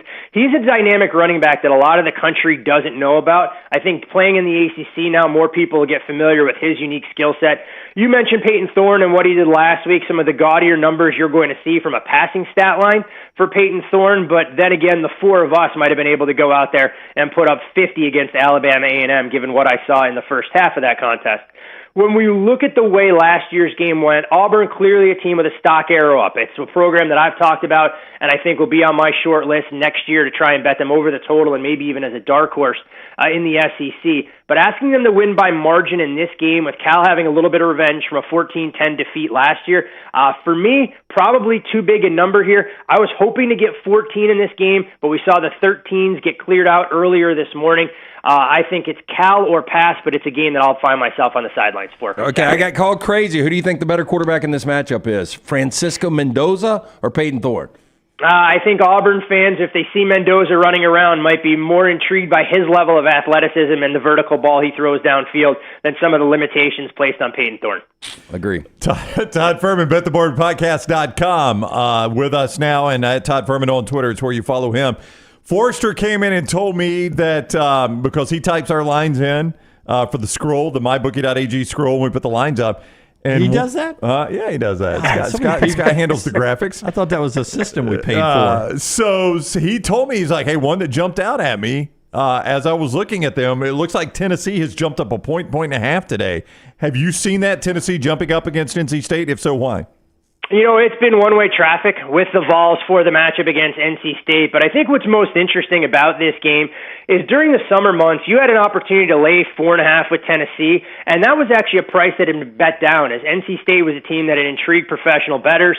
Fast forward to week 1, and Western Carolina gives NC State all they can handle and then some for the better part of 3 quarters, and it's the Wolfpack amassing 40% of their total yardage in the 4th quarter. Meanwhile, Tennessee did not miss a beat with Nico, and I think this offense can be as good, if not better, than the way it looked with Hendon Hooker calling the shots. But we have to consider the fact that you're now being forced to pay a premium with the Vols on a neutral laying 10 with a defense that has some questions to answer from the linebacker position and an entirely revamped secondary. All the time when you handicap Tennessee games and you look at trying to beat them, people want to talk about, what defenses can do to slow down the Vols offense. I'm going to go the other way and say the only way that you slow down the Vols offense is force them to keep scoring, and Grayson McCall is going to have to be a little bit crisper than what we saw for the first 3 quarters. From a number standpoint, this price, quite frankly, is ridiculous, and I think if the number gets past 10.5, 11, I'm going to be forced to value bet. But at the same time, wouldn't be shocked at all if the Wolfpack just can't answer with some of the offensive line concerns they have against that Vols defensive front. But a tremendous measuring stick game for how these two teams are power rated, and given everything that we've seen from the ACC through 2 weeks already, I can understand why it's been one-way traffic in favor of the team hailing from the SEC. I know Boise is a trendy Group 5 pick to actually get into the college football playoff. Watching them last week, look, Genty is outstanding, but their defense, Georgia Southern, 27 first downs, 12 of 19 on third down, 461 yards. They led in the 4th quarter, and now they go to Oregon, and everybody's talking about this Oregon team and this offensive line. They dropped 4 spots in the AP, 3 spots in the coaches. I love Oregon in this spot because I think they'll be able to score at will. Am I wrong here, Ferman? I hope not, because I'm with you, LT. I laid 19.5 with the Ducks here. I made the game 23. So I think the market overreacted a little bit too much to Oregon going out there with a very vanilla attack. We didn't see any RPO components in their Week 1 game against Idaho. And while I know they're an FCS team, Idaho is still a top 5 defense by FCS standards. The one thing that's tough to ignore is that even though the scoreboard wasn't flattering for the Ducks, Dillon Gabriel still threw for nearly 400 yards. Oregon had 31 first downs in that game. And now I think this is the kind of contest that Dan Lanning wants. You don't want your team to look great against inferior opponents, that he'll have the attention of Oregon. The talk this week has been about connecting on those explosive plays, and in steps a Boise secondary that, to your point, gave up gobs and gobs of yards and big plays to Georgia Southern. It was only last year in the season opener when they went on the road to Seattle and were blitzed 56-19 by a Washington team. Oregon's offensive line is going to be the one position group that I am legitimately concerned about this season, and we'll see how they gel before they get into Big Ten play. But I'm not sure Boise's defensive front can create those problems. Dillon Gabriel, enough veteran experience, and this Oregon defense doesn't get nearly enough credit. When we look at the Ducks, their starting linebacker tandem played a combined 17 snaps on the field last week. They're going to sell out, try and do what they can to stop Ashton Genty and force Maddox Madsen to beat them. Boise still my pick to win the Mountain West, but this is a class difference in my opinion, and I think Oregon will have their full attention on dismantling the Broncos Saturday night. And for the first time ever, Alabama will put their cleats into something called Saban Field over in Tuscaloosa after they honor the legendary coach. How do you play that game with USF and Alabama? I lean towards USF catching those generous points, and the main reason is because the Bulls at least have a very capable offense and a quarterback that if the things start to get ugly early, that back door could swing open. Now, USF is going to be tasked with trying to match Alabama, and I'm not sure defensively they're going to belong on the same field given how dynamic Bama looked moving the football against Western Kentucky last week. But for me, it's a numbers thing, and when you look at where that number closed against the Hilltoppers in that 31.5 range, I actually have USF 4 points better on a neutral field right now than Western Kentucky, and that may not be aggressive enough. So I came in closer to that 27 range. So if you're going to give me the opportunity to take 31 here, I'm fully cognizant that I could lose this game by 45 or more points if Alabama plays downhill, but from a number standpoint, it's USF or nothing. Favorite game in the NFL this weekend? Because one I'm looking at, and I hate to say this with Brown wearing his Dolphins gear to my right, I think people are sleeping on the Jacksonville Jaguars. You're getting 3.5 this week. Wow. What say you, Ferman? I agree that the Jaguars are extremely live in that spot, and I think, when you look at Miami, so there are some concerns for this team defensively, because the key to beating Trevor Lawrence is generating a pass rush, and right now, Miami dealing with injuries. We know no Bradley Chubb, who's been put on IR. We're still not 100% sure if Jalen Phillips is going to be able to go. Jalen Ramsey dealing with a tweaked hamstring, and Jacksonville has a few dynamic playmakers that can operate in space. And on the other side of the ball, look, I don't think the Jags are going to get a ton of stops, given Miami's track team and the wealth of weapons that they have there. But I like what Jacksonville is putting together along the defensive line. I made the game a field goal, so if you're able to take 3.5, we know the importance of a half point, especially around key numbers there. I'm with you, LT. I think the Jaguars at 3.5 or better are definitely live. Jalen Ramsey just agreed to a 3-year, $75 million contract. He's now the highest paid corner in the NFL. I bet you that. I bet you that hamstring is going against his former team, too. Yeah, I know, Brownie, but you know what that tells me? Now he's got all that money weighing him down. That hamstring may just feel a little bit tighter today in practice and no sense of urgency to get out in the field for that season opener. Exact opposite. That was a hold-in is what that was from you. Saw a hold-in. He got paid. He's about to play against the Jags. I mean, come on. What? I mean, give me. I mean, we're picking the Jaguars. Dunaway, shut up. I mean, I can't believe they're doing that. The Bucks by 100, though, right? Am I right? Yeah, I'm not sure that's going to be the case. I do have the Bucks under their regular season win total, so I'm hoping it's a team that wins 8 games or less. I'm curious to see what the offense looks like this year without Dave Canales. Baker Mayfield last year put together, a tremendous season, but when you dig into those numbers, he wasn't great on what we define as stable quarterback metrics in terms of what a guy does on first and second downs. But on those unstable metrics and extending drives on third and fourth, Baker was truly elite. Typically, those numbers regress, and what we saw in Seattle, once Canales left there, Geno Smith didn't look quite like the same quarterback. So I think as the season progresses, we could see a drop-off in Baker's overall performance. But one storyline to watch for those folks that get themselves involved in fantasy or maybe even want to dabble in some of the anytime touchdown markets, I'm intrigued to see the usage of Bucky Irving and how that changes the talented running back out of Oregon, because Rachaad White wasn't extremely efficient last year running between the tackles, and I'm not sure Irving gets the touches in week 1, but he's a guy that I'm going to look at prices of 3-1 or greater as I start to see his usage ramp up, potentially be that short yardage back, and in goal line situations get those valuable touches. I really didn't want you to go into the detail. I'm a Bucs fan. I don't think we beat the Commanders. We're 3.5 point favorites. I know you're a Bucs fan. I have to try and expand on this and support my answers with logic instead of coming with the Dunaway school of thought. Flip a quarter when I'm walking into the studio, and that's how I decide on what bets I'm going to make for any given day. Trust me, Commanders easily take the points. They should be favored in this game. Yeah, I mean, the only thing I would say, Ferman, I think the Commanders are going to be better than advertised this year, but I think it might take a little bit. Rookie quarterbacks in that first start, especially on the road, that's a difficult ask for Jaden Daniels. It's definitely a different dynamic, and Dan Quinn's got a defense that's going to take a little bit of work. I think they're going to allow Jaden Daniels to have slightly more flexibility in the playbook in terms of the overall command of the offense. What's interesting about that game is there's been a real battle on the total. Every time it gets to 44, there's some under money that enters. I think this game could have some fireworks. You always want to pay attention to weather this time of year down there in the Gulf area, but it looks like the forecast relatively clean other than maybe a pop-up shower. No reason for me to believe this isn't a 24-21 type football game. Yeah, and by the way, 91 at kickoff with humidity. So that's why Jacksonville, I mean, that's the problem. They're going to melt in Miami too, man. Jacksonville can't handle that Miami heat. Washington can't handle that Tampa heat. That is Todd Ferman with us today. Bet the Board podcast. Ferman, man, thank you. We appreciate you so much. Always a pleasure, gentlemen. Enjoy the great slate of games this weekend. All right. Todd Ferman with us on the JohnsonRVCenter.com hotline. And the show being brought to you by our friends at Michelson Laser Vision. Make the phone call that I made over 2 decades ago, 205-969-8100. Ask for Amy. Tell her the next round sent you. She's going to hook you up with a hassle-free consultation, 0 to lose, to find out if LASIK is right for you. I used to wear the contacts. I was wasting money each and every year on the contacts and solution. Got the procedure done. Only took 12 minutes for both eyes. Still, 21 years later, 2015 vision. Make the phone call that I made. Ask about the pre-inflation pricing. Dr. Mark Michelson, Dr. Jen Michelson, best in the business. For more information, MichelsonLaserVision.com. Dunaway, do you know who Mark Johnson is? Mark Johnson is the guy who scored the second goal against the Russians in the 1980 Olympics. You know, I think there was a guy named Johnson that did that. Yeah. And then Ruzioni. got the game winner. And Mark Johnson may have passed it to Eruzione for a point in that one. He's going to join us in 8 minutes.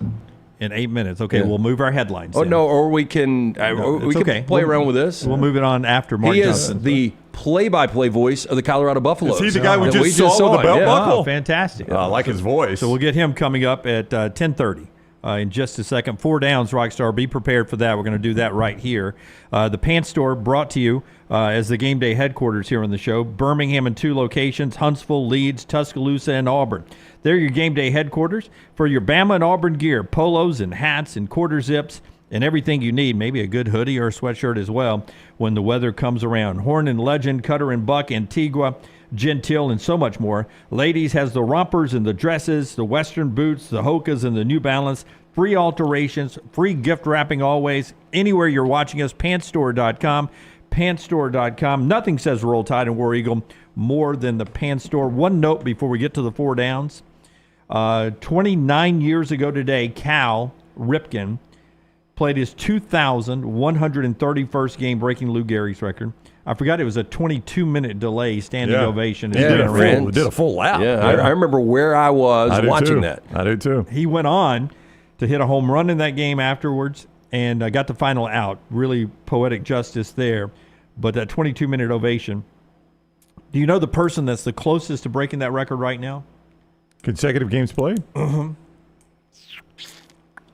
By the way, it's not close. Zero idea. 598 straight games, so a boatload left to go. It's Braves first baseman Matt Olson. Okay. How about that? He's not going to break it. He's not going to break it. I don't think he'll get there. He's not going to break it. Let's do our 4 downs. It's brought to you by Slice. Great place to go to lunch. Daniel says, wow, Jim was right. Mark Johnson was the guy's name. That's pretty wild. The U.S. 1980 hockey team. Boy, that really is. 5 locations. The original Lakeview, Vestavia, Montevallo, Crestline Park, newest location in Edgewood. Get in, see the Bajaga brothers. Tell them the next round sent you for lunch or dinner. Local pizza, local ingredients. For more information, slicebirmingham.com. First down. More total touchdowns this weekend. Texas versus Michigan or the Texans versus the Colts? I think I'll take the Texans. I go Texans in this one. I do think that Texas-Michigan's going to be lower scoring. You were making it sound like Michigan will have no answer for them. I think it's like a 2013 type game. I think it's more like a 27-13 type game. That gets you outside the number. Give me Texans. Yeah, I would go Texans as well. I'm going to say a little sloppy for the Texans. I'm going to take the Longhorns with more touchdowns. Second down. More total touchdowns this weekend. Peyton Thorne or Bo Nix? Peyton Thorne obviously at home against Cal. Bo Nix on the road, Lumen Field against Seattle. I would go Peyton Thorne. Yeah. I think Bo Nix is in. He's got his hands full in this one. Like, if they scored... If he had 2 touchdowns. If he had 2 touchdowns, I mean, I think that'd be tremendous against that defense. I agree with you, Brownie. Peyton Thorne in this one. This Cal team, good defensive mind, but they don't come with the talent. They lost some to the portal when all the Pac-12 was breaking up. They have some good offensive stars. I don't think they can keep up with the receivers or with Jarquez Hunter. I say Peyton Thorne. I will go Peyton Thorne as well. Third down. More rushing yards this weekend. Ashton Genty for Boise in Autzen against Oregon, or the NFL's leading rusher this weekend. So I get any NFL leader. So right now the number would be 122 with Lamar Jackson. Yeah. I would take the 122 in the bank.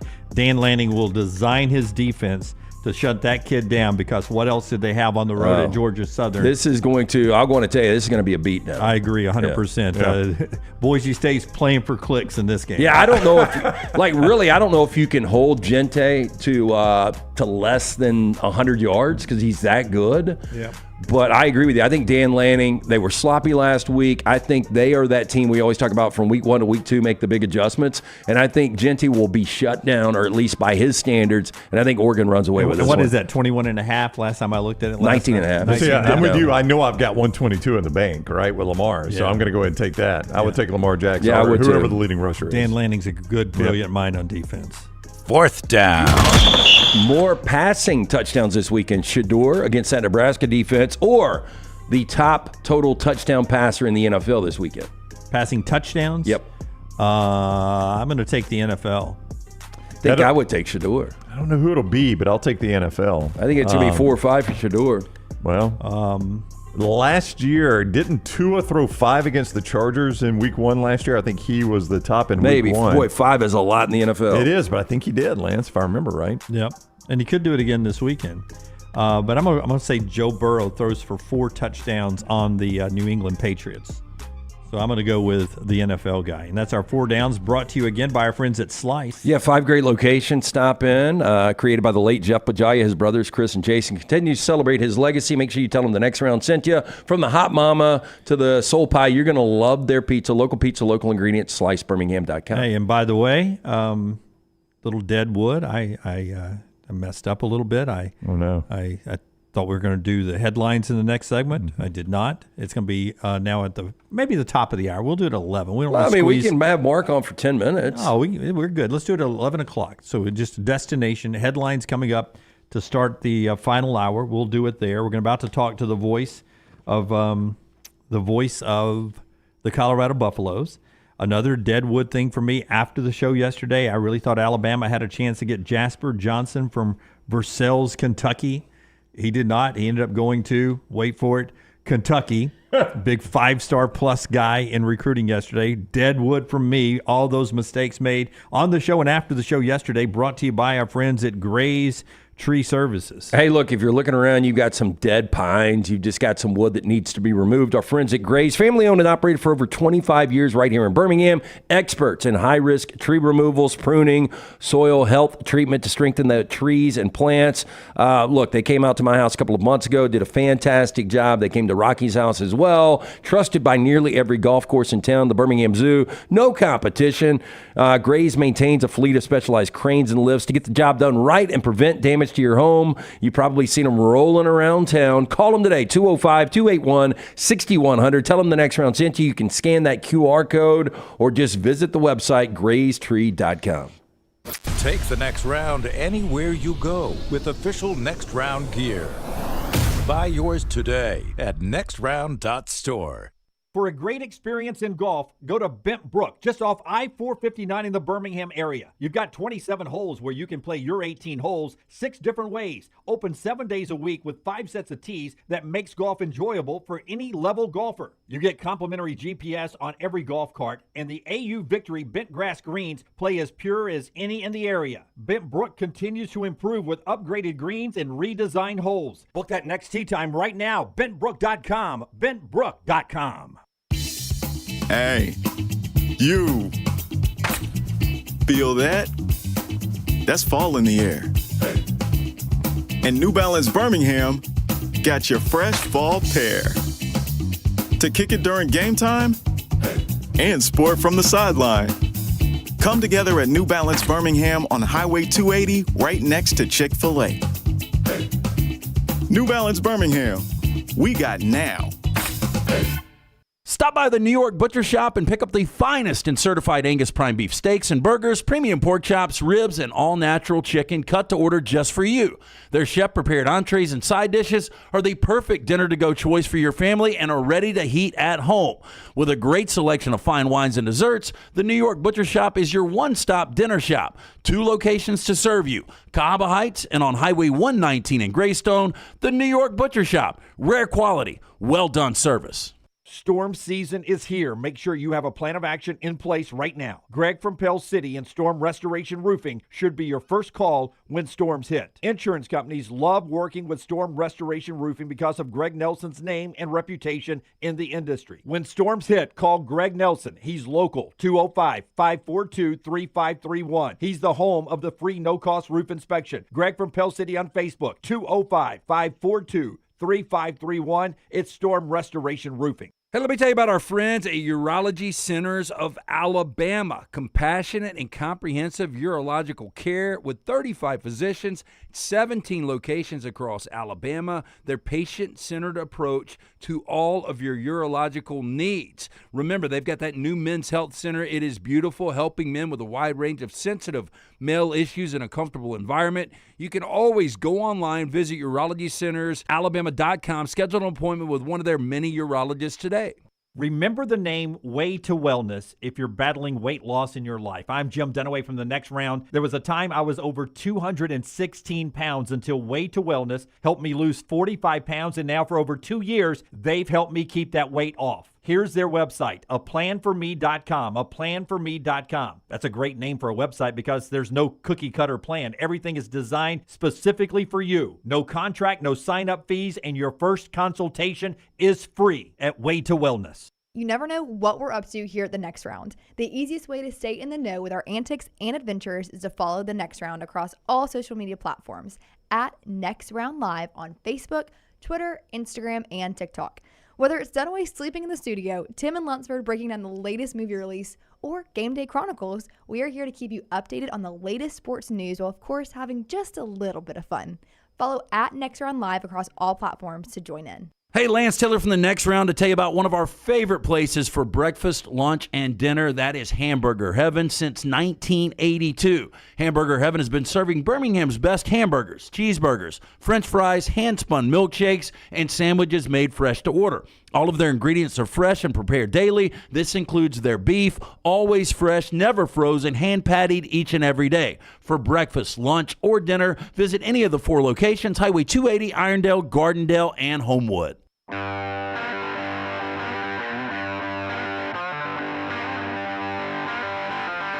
Couple of cool stories in college football. In that Texas-Michigan game, if you don't know anything about Davis Warren, the guy who could be the starter for Michigan, he played most of the meaningful snaps last week. Looks to be the only passing quarterback they have.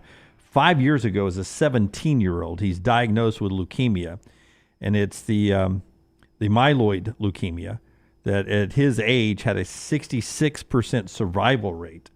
And as an adult, it has a 29% survival rate. So at one point, he was trending to the point that doctors were telling his parents he was on the wrong side of the odds right now. He battled back through that. 5 years later, he has worked as the third-string quarterback every year for Michigan through last year. And Sharon Moore says, we do weekly tests on players for every position about playbooks and things like that. He always scores 100. And he got to be the starting quarterback at Michigan last week. And as you watch that game, Orji doesn't seem to be able to run the passing offense. Here comes Davis Warren in the biggest start, obviously, of his career against Texas this weekend. A pretty amazing story. It's an amazing story. He did not look very good, though, not to crap on that story. But, I mean, the fact of the matter is, I mean, we talk about right now the downgrade at quarterback for Florida State. I think you're seeing the exact same thing with Michigan. And that's why, my headline, I think, is going to show you something a little different today. Just real quick, did you see the Adrian Colbert deal? I don't know if you guys are watching Hard Knocks. I'm not, but I saw this on social media. He was one of the final cuts for the Bears.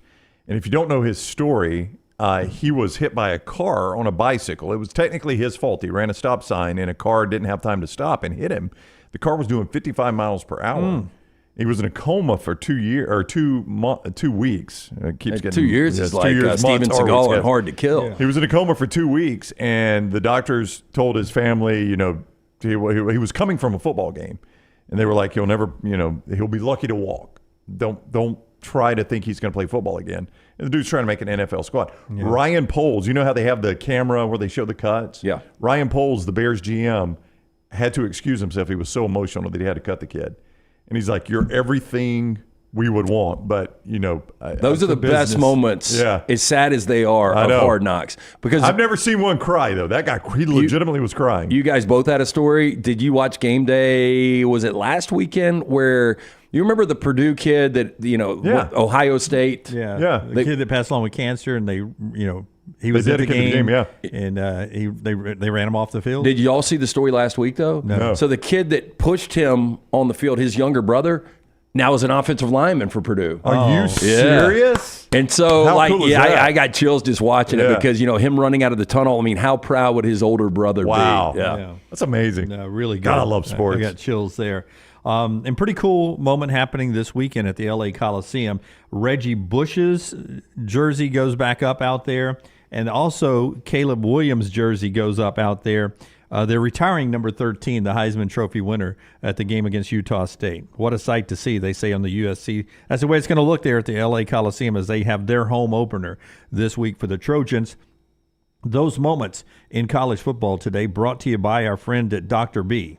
Yeah, Dr. B helping me and Brown out right now. Look, if you're thinning out a little bit, get preemptive. It happened to me. I had no idea. Nobody told me, hey, look, you're getting a little thin on the crown. I saw it when we started this new venture. Went to see Dr. Beckenstein. My hair has more than doubled in thickness since that point. Make the phone call that I made. Schedule the consultation today, 205-319-0316. That's 205-319-0316. For more than 20 years, women and men have turned to Dr. Beckenstein for a range of cosmetic and reconstructive procedures. He will use that experience, his advanced training, and genetic testing to help his patients fully understand the procedures they are considering. I do the non-invasive treatment 3 times a week, 30 minutes each time. That is it. The hair is more than doubled in thickness. For more information, t3hair.net. In the mybookie.ag chat room, Rusty says that Sherrone Moore is pulling a fast one. He did not want Orji on tape and went with Warren against Fresno. They're going to play Orji against Texas. He's got 3 pass attempts in his career. I agree. I don't think you could have done that. I agree. You think so? I agree. So they're just hiding Orji. So this is a Trojan horse, basically, that they've hidden Orji, and all of a sudden they're going to break out this offense, and here comes all the points out of the horse. I think you might be hitting on Davis Warren, great story, bad quarterback. But this guy's throwing 3 passes. What are you doing? I'm getting water. Oh, okay. I thought you were changing costumes for the headlines. To hell with it. Let's get a beer. Yes. We got 21 minutes done away. So Orji has thrown 3 passes his whole career. And you think you're going to unveil him against Texas defense on that stage? I think you saw enough of him in spring and fall camp, and they saw him last year. He knows this system, and he's their best opportunity. You got to have big plays against Texas to be able to beat the Longhorns. And I think Orji gives them their best opportunity. Ashley is talking about too early to retire Caleb Williams' number. It is. Give Reggie Bush a full day. Yeah, I kind of agree on that. That's pathetic. Look, I mean, the Trojans got 8 home games. That's right. I mean, roll Reggie out tonight. Caleb can have the Penn State game, pick another time. There'll be years where he's got a bye week that matches up with one of your home games. This you can is bring him just- back. Because he won't even be there for this, right?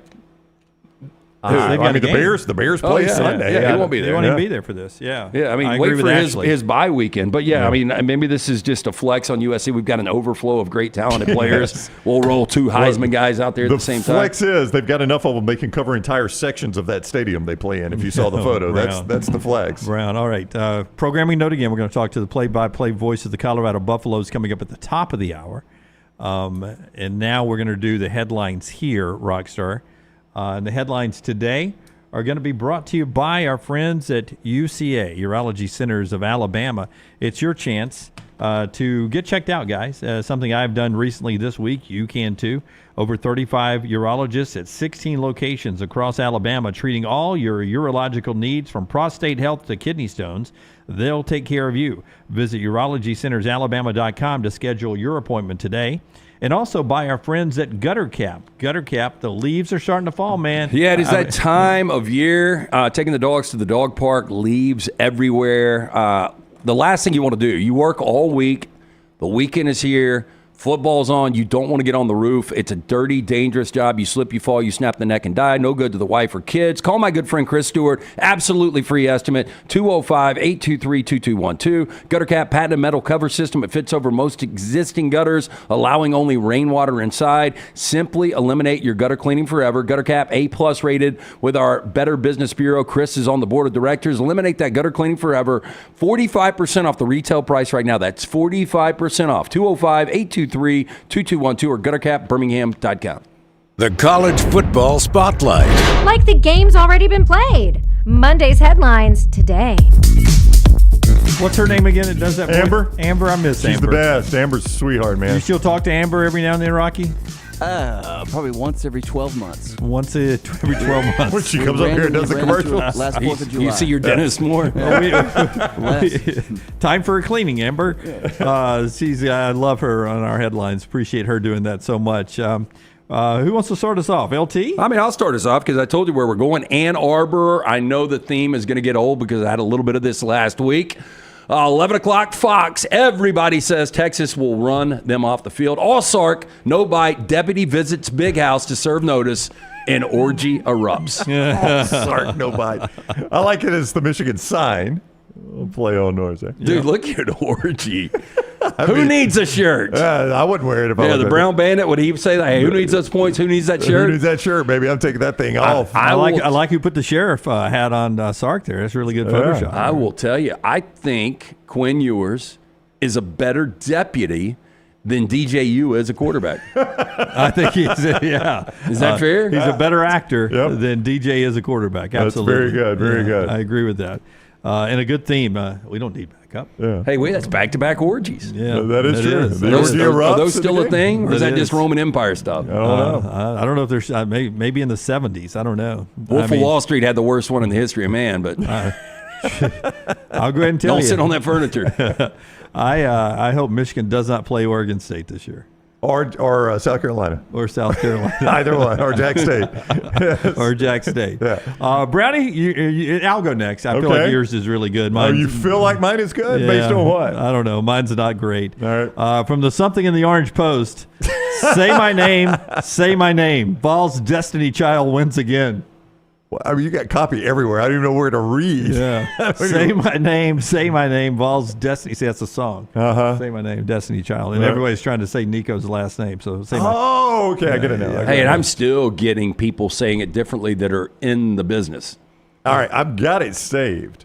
And Jim got it. Jim got it the other day, but I saved it. One time. I haven't been phone. able to get it right since. Is it Yamaleeva? Give me 2 seconds, and I'll pull it up. I've got it saved in my phone, but I got to find out where I saved it. I'm That's going the problem. Yamaleeva. That's the problem we're going to run into as this season continues, is I've forgotten where I've saved it. But I can always go back to Nico. Yeah. Yamalava. Yamalava? I don't think that's right. I don't think that's right. I don't think it's lava. More of my headlines here. On page 2, Huskers rule prime time. Spell ruled. Yeah, we got that. Yep. I love how you have to explain this. Yes. And then on page 9.5, Gundy says big hogs hard to beat. That's maybe some truth to that. As they roll in there. Yeah. All right, you ready for mine, Rockstar? Mine's going to come from the Daily Oklahoman. I'm going to go to that game, Jim, Arkansas State. Poked by a huge hog. Gundy, make that 1,001 times I've slammed beers and driven. That's how tough it is. Mike Gundy going to have to go slam some beers and drive home. So you still like the Hogs to win this game? The Hogs going to win straight up there, Lance. Boy, it's my upset alert and my headline. If they do, I think people will start talking about Taylor Green, one of the best offseason pickups out of the portal from Boise State. We've got some other stories too on page 2. The leaked Swift-Kelsey contract reveals the Ravens' fourth quarter end zone only 9 yards deep. They only had 9 yards to operate in that end zone. You know what? Yeah. They should send Arkansas to play there. Have we measured that? No, I think it might be 9.5. They went and scrubbed right after the game. Don't know where the end line was. It was guys. that guy No that idea. put chefs in that end zone. That's He had to right. repaint it. He repainted it wrong. Painted it 9 yards. Out of bounds. Page 3, a Birmingham sportscaster rushes on the field for one final hug during the Saban ceremony. Just one last time. Are you going to Tuscaloosa? Truthfully, I'm not going. Okay. That's what you say now. For that reason, I feel like I'd be too emotional. I don't want to get emotional in public. You don't have strong eyelids. So I'm going to watch it from the house, and EG's going to cover it for us, and she's going to send me some special videos, and I'm going to enjoy it that way. It's going to be emotional for me. I mean, a lot of my life, 17 years of covering that guy. I don't want to wait. I did a lot for us, but I will not be emotional at all. Yeah, I will tell you, I hope to have another chance to hug him. But you never know. You never know. Walker says, Walker in the mybookie.ag chat room says, you're going to have to clarify, Brown, is page 3 about Rick Carley or Dunaway? Yeah. No, it's Will Reichert is not being retired. Oh, well, they retire Will Reichert's jersey. Yeah. Rick Carley will be a force you cannot contain. If you go, pop us up here for us. If you go, you want to give me a tight shot? You go produce on the flyer? If you go to hate tight shots. Go ahead. If you go to Will Reichert's hand and cleat prints at Denny Chimes, those little small hands right beside it, that's Rick Carley. That's what Rick was carrying, Will Reichert. Why is there only one set of cleat prints? What wheelbarrow anyway, right? Will was carrying Rick Carley. Oh, Rockstar's got one. Rockstar's got some. Oh, okay. Much like fans of the Bears, Bama fans already bored of blowout. Look at those dudes. They dressed alike. I mean, head to toe, and they are just over. I am bored. Is the one dude closest to us with the remote, does he have a bottle of wine or a bottle of Jaeger? It does look like a bottle of wine. I think he has generic green beer. The old green beer. Green remote. It's a 22-ouncer. Yeah, I think it's a bottle of wine, LT. I think you nailed it. The Bears, God, was that the 80s, right? It was around 85 when they were winning everything. Guess what? They hadn't won one since. That's right. Yeah, those guys have gotten old. I think one of them had died, right? Yeah, he's dead. Yeah. All right, that's our headlines today, brought to you in part by our wonderful friends at Woodhouse Day Spa. Woodhouse Day Spa. Yeah, I gave you guys a simple plan for last weekend. Even more important this weekend with college football all day Saturday, the NFL on Sunday. Send your wife or girlfriend to the Woodhouse Day Spa, and you can sit on the couch, you can go to the sports bar, and you can watch wall-to-wall football. She's not going to complain at all because she can choose from a menu of over 70 options, including massages, body treatments, skincare, waxing, nail services. Woodhouse Day Spa, voted America's best day spa since 2009. Order that special person gift online 24/7, birmingham.woodhousespas.com. Gift card, simple solution. Let her choose what option she actually wants. You can order online or just stop and see Stuart and that great staff. The Woodhouse Day Spa, located at the Summit Shopping Centers. Okay, so tomorrow before the game at the Walk of Champions, and then at halftime, they'll honor Nick Saban. Tyler Booker, who comes on our show every Monday at 9:30, has a thought about them putting Nick Saban's name on the field. It's been a big part of his life. It's really a blessing having Coach Saban in my life. Not too many people have the ability to say that I've been around and been coached by one of the greatest to ever do it. So to have that relationship and him be a mentor to me it's hard to put it in words, but a lot of the things that I've learned from him and that I add to my everyday life are lessons I'm going to take forever. Like he always taught us the fun is in winning. So whenever I play video games or a board game with my girlfriend and my family, I always dominate them because the fun is in winning. I don't like to lose. So it's one of the things that he taught me, and I'm very grateful to have him in my life. You know, I think him and Jalen and Malachi and other guys that have made this coaching transition are going to look back in 20, 30 years with their grandkids, and I think they're going to say, we played with two of the greatest coaches of all time. You think Kalen DeBoer will reach that high? I do, yeah. I mean, wow. Like if he wins 2 national championships at Alabama, I mean, that's special, right? That is special, yes. Yeah. That puts you into the Dabo and greater category, Dabo and Kirby. If you just win 2. Yeah, look, it's more difficult to do now. I think they're going to be in the mix every year to be in a college football playoff. And, you know, I mean, Kalen's relatively young. I mean, he could coach there as long as Saban did. Morgan says it'll be 2085 before they win another. Before the Bears? I think he's talking about the Bears. About the Bears or Alabama? Yeah. You better not be talking about DeBoer and Alabama, Morgan. Yeah, do you guys think Caleb Williams wins the Super Bowl? I would bet against it. I mean, most quarterbacks do not win a Super Bowl. I got a feeling he will, though. Do you really? Yeah. So you think this is resurgent Bears? Yeah, I think it might be. I think they're going to be good this year. I mean, their win total's 8.5. I think in the next 5 years they could. He's got some weapons, man. That receiving room is pretty darn good. And let's not forget, the NFC is still a lot more open than the AFC. In Rockstar cut number 3, Sharon Moore. I don't know where LT's head is, lancetaylor.com to get his official play tomorrow. You know, you're not playing Texas and Michigan, are you? It's 11 o'clock. I would play Michigan, but I'm not playing it. You play Michigan. To everybody's belief, here's Sharon Moore talking up the other team, almost like he's got a hidden star waiting to burst onto the scene. Here's the head coach of the Michigan Wolverines. Yeah, we're super excited for the challenge. We know we got a really good football team coming in all 3 phases. Coach Sark has done a really good job with the program, and you know, on offense, they present challenges because the way he calls the game and what he does, his creativity, his rhythm. Obviously, they have a really great quarterback, skill players, fast everywhere. Running back is really good. I know they got the other 2 that got hurt, but the running back they have now is really good too, and the O-line is as good as you'll see in the country. So I know our defense is excited for the challenge to go against them, and offensively, their defense played very well. Sound, not very many mistakes.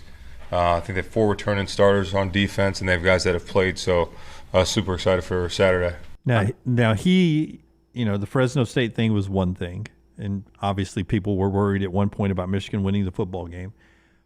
But now this is a big, high-profile game. This guy's resume of the games when he was the interim coach have been against some of the powerhouses. Yeah. He was the coach when they beat Ohio State. That's right. And I think. And I do believe Alex Orji will get more reps than Davis Warren. We'll see how that plays out. But I think if Harbaugh did this, and I think he would have played it the same way, and they lose the game, it's not nearly the big deal that it will be with Sharon Moore.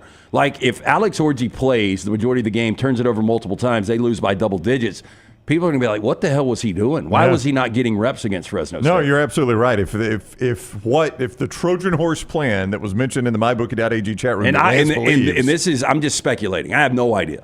If that Trojan horse plan develops and Orji is awful, you're like, boy, that was a bad plan. Bad plan. You had a chance against Fresno to see if he could play against Texas and know it going in that he couldn't, and you didn't do that. And, hey, by the way, they get Arkansas State next week for homecoming. They'll win that, the Fighting Butch Joneses.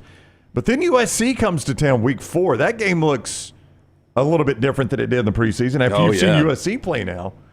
I mean, this could be – if this game goes wrong for Sharon Moore, this could be a disastrous start. They're staring at a 2-2 start. It could be a 7-5 season. Yeah, and this, when you're a new coach like this, following a successful coach. That's right, following a national championship. This is when the public relations game can go bad for you, right? That's right. He needs to be really competitive. This can't look like Georgia Clemson last week for Sharon Moore. Dabo has the street cred to survive something like that. It'll be a bad way for Sharon Moore to start if this ends up being 34-6 Texas. Now, I do think the game is much more important for Texas, just based on the fact that Texas still got this SEC schedule. Pretty important for the SEC, by the way, too. Yeah, no, I would agree with that. I think Michigan fans, they want to win. I don't know if they expect to win. Texas fans fully expect to win this game.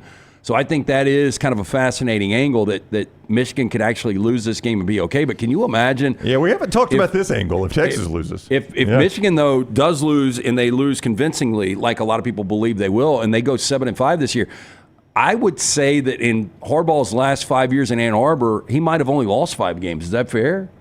He went to 3 straight college football playoffs, so I think the most you have in those 3 years is 4 losses. Yeah, absolutely. I mean, 4 or 5, and I think Moore could match that this year. Yeah, since he had the reduction in salary, Harbaugh was spot on. He really was. Really, really good. Shout out Connor Stallions.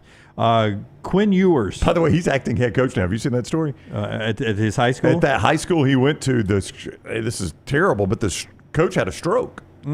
And this guy was, like Connor Stallions, was just now on the staff, and they've made him acting head coach. So he's gone from behind-the-scenes sign stealer to Netflix documentary to now high school football head coach. It's a pretty wild career arc this guy's got going. So he'll be coaching Eastern Michigan next year? I mean, what if all of a sudden, he's a good coach. That was his high school, that was his dream in high school, was to coach the Michigan Wolverines. What if he's good at this high school job and he gets a college job? Well, Eastern Michigan for the next couple of years, and then Moore kind of flames out, and Connor Stallions are your guy. That would be insanity. But it would be better than documentary. What would be crazier? Connor Stallions one day, the Michigan head coach, or Bobby Petrino is one day the Arkansas head coach again. It's more likely Petrino's Arkansas head coach. Though if my headline is right and Pittman gets this win, all of a sudden you maybe start thinking a little differently about him getting fired. Yeah, because there's some big hogs rolling into Stillwater. I think Arkansas is better than most think, but I think Oklahoma State's really good. You can play a lot of things at mybookie.ag. Brown's about to tell you more about mybookie.ag. Promo code next round, one word, just put next and round together as you type that in to get that bonus on your deposit. If I said over-under touchdowns for Quinn Ewers, the over-under set at 2.5, where do you go? I'd go under. That's a perfect number. I bet that's what it will be set at. I would go under. I think 2 touchdowns is it. 2 touchdowns is it. Because we all expect Michigan in that game, 11 o'clock on Fox, to run the ball, play that ball control, and make this the shortest game they possibly can, right? Yeah, I think Wink Martindale's got his unit in another room say, hey, look, guys, our offense isn't great right now. If we want to win this game, y'all have got to be dominant. Wink was the Giants' defensive coordinator last year. He can't buy a good offense, can he? No. I mean, everywhere he goes, he's like, guys, we can only allow 10 points this week. That's all we can allow. Best unit on the field is going to be the Michigan offensive line. And it's still a rebuild. I don't know if Texas knows what they have on the defensive line yet because of Colorado State last week. Yeah, I agree. I mean, Murphy and Sweat were that good last year, and I think those are going to be big losses. Like, Texas still got a good defensive line. They're not going to be as dominant as they were last year, and maybe this is the game where the running back depth really affects Texas. Jaden Ballou, you heard Sharon Moore say, is really good, but we'll see. A little more on the Auburn and the Alabama game coming up in the next segment. Our pick 3 picks in the next hour.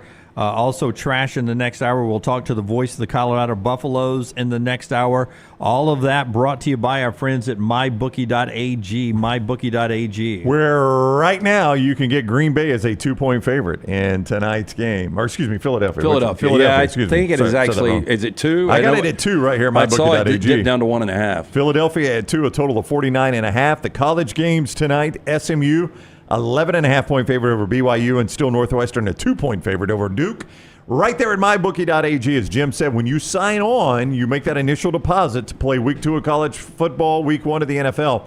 Use code NEXTROUND, all one word, next round, when you sign on, and they'll double that initial deposit. That's free money for you to play right away at mybookie.ag, code NEXTROUND, mybookie.ag, code NEXTROUND. Follow The Next Round on Twitter, Instagram, and Facebook at Next Round Live.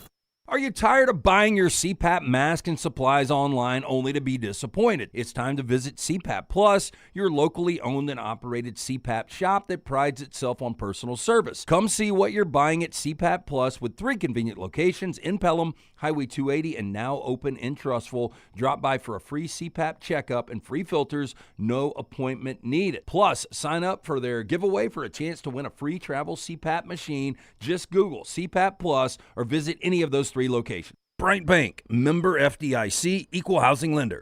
When on YouTube, you constantly hear requests to please like and subscribe. Well, here at Disrupt Media, we aren't going to play that game. Those demands are frankly outdated. So we just want you to hit like or subscribe. It's like a choose-your-own-adventure novel. Pick a path, hit like, or hit subscribe. It's your call. We don't care which, just pick one. Or go to Roll Tide Pods and do it. Or War Damn Pods. Or the Disrupt Media YouTube channel. Or the Meltdown. Just make a decision and stick with it. Like or subscribe, the choice is yours. Twin Peaks is the best in the game. Here, you're in the red zone for every college rivalry and divisional matchup all season long. I mean, where else are the scenic views as good as your view of the game? Only at Twin Peaks, the #1 sports bar. If renting is putting a dent in your bank account, here's your sign from the universe that it's time to buy a new home. And who better to help you through the ins and outs of home buying than our friends at Mortgage Right. With Mortgage Right, you don't have to worry about becoming a short-notice mortgage expert because they do all the heavy lifting for you. They're trusted mortgage professionals, and they'll help you choose the right mortgage option and stand by your side every step of the way. Visit mortgageright.com/TNR to buy before renting runs you dry. That's mortgageright.com/TNR. NMLS 2239, equal housing lender. This hour of The Next Round is presented by the Birmingham Racecourse Casino, now featuring 7 days of giveaways with your chance to win a share of up to $125,000. The more you visit the Birmingham Racecourse Casino, the more chances you have to win. Hey, Lance Taylor from The Next Round to tell you about my friends at Michelson Laser Vision, located conveniently UAB Highlands. Almost 20 years ago, I went in for the procedure. Only took 12 minutes for both eyes. When I went in, I had 2200 vision. I was legally blind. Now I have 20/15 vision, still 19 years later. Make the call today. Schedule a hassle-free consultation. 969-8100. Dr. Mark Michelson, Dr. Jen Michelson, Michelson Laser Vision. Make sure you tell them The Next Round sent you. 969-8100 or MichelsonLaserVision.com. Every day, someone is ridiculed and mocked for the clothing they chose to wear. It's a harsh reality we all must face. But you have the chance to change all of that with one visit to nextround.store. For just a few minutes of browsing, you will observe so many clothing options, from hats to hoodies to t-shirts. Please, for yourself or someone you love, go to nextround.store and embrace the warmth of true attire. Hey, Lance Taylor from The Next Round to tell you about one of our favorite places for breakfast, lunch, and dinner. That is Hamburger Heaven since 1982. Hamburger Heaven has been serving Birmingham's best hamburgers, cheeseburgers, French fries, hand-spun milkshakes, and sandwiches made fresh to order. All of their ingredients are fresh and prepared daily. This includes their beef, always fresh, never frozen, hand-pattied each and every day. For breakfast, lunch, or dinner, visit any of the 4 locations, Highway 280, Irondale, Gardendale, and Homewood. Jim Dunaway, Lance Taylor, Ryan Brown, and Rockstar. Live from the Birmingham Racecourse Casino Studios, The Next Round, presented by Bud Light, is on now. They're an FCS team, but I got a new team I dislike a lot. Who? And it's going to be hard. I'm going to tell you who it is later in this segment. Okay. Also, still to come, our pick 3. We'll talk more about the night slate. We talked about every other college football game. But one night slate game we did talk about is that interesting matchup, Colorado and Nebraska. We're about to get into that. I'll remind you, this hour always brought to you by the people that provide you the best tailgate in the world. That is Champy's Chicken. Highway 119 in Alabaster, over a decade at this location. Sterling, his family, his assistant there in Megan, they do such a great job. They brine the chicken overnight. They cook it to order. It comes out piping hot. I'm a big two-breast guy in the country sides that you get there, but you got to try the Mississippi Delta recipe tamales. So good. 119 in Alabaster for your tailgate, champyschicken.com. Okay, 3 truths and a lie. Or what is it, 2 truths and a lie? Yeah, 2 truths and a lie. About our next guest, Mark Johnson, excuse me, and you'll have to see if you can figure out which one is the lie, if any. Okay. Well, in the game, the one of them has to be a lie. It does have to be a lie? Yeah. Okay. If you need the lie, you can use the one I used earlier in the show. He's the voice of the Colorado Buffaloes. That is true. Okay. Truth. He's an ordained minister. I'm going to say truth on that, I'm going to say too. false. And he has been president of a rodeo association. That's true. Oh, okay. I'm going to go take the minister off again. I'll go Okay. back to All right, well, we'll just I've have to seen see. his boots in a Dion interview. That's a man that knows rodeo. Mark Johnson is the play-by-play voice of the Colorado Buffaloes. He's with us now. Welcome in, Mark. How are you today? Guys, I'm doing great. Good to be on with you. And yeah, that rodeo stuff I've been involved in has gotten me kind of laid up. I've been laid up here for the last month. I had a serious accident a month ago, but they're wheeling me in the broadcast booth, and I'll be doing the game tomorrow. Hey, we saw a video of you and Dion, you and Prime sitting there, and people are like, this guy's fresh off the set of Yellowstone. I mean, and you really are. You know, we're buddies with Russell Terry, and he hooked us up, and we appreciate that. But he was like, this guy is a total badass. He was hospitalized after the rodeo, as you mentioned, and you can tell us that story in a second. He's like, he lives on a mountain. He's got 10,000 acres. He does his own fence work, much like Rip in Yellowstone. Like. Yeah. You're the guy I want to be. Yeah, we don't want to talk football with you. We want to talk everything else. But hey, tell us what happened in the rodeo. Were you riding a bull? No. I'm not that stupid anymore. I'm too old for that kind of stuff. I'm a team roper. A few weeks ago, I guess we're at 5 weeks ago today, I had surgery. And I was coming down the arena. My horse started bucking a little bit. That's not that big a deal, so I'm kind of riding that out. But she kind of turned back on me, and the saddle horn hit my pubic bone, and I broke my pelvis. Oh, dear. It popped wide open. And, when that kind of thing happens, you get 1,000 thoughts in a split second. I thought, well, that didn't feel good. And the second thing is I lost my legs. And the third thing was, this is going to hurt. I'm coming off. And so I pushed off to the right, broke a bunch of ribs, and so I've been laid up. They bolted me back together with a bunch of titanium, and I'm doing just fine. But I'm not winning any foot races right now. I can guarantee you that. Is that your worst injury of all time? Oh yeah.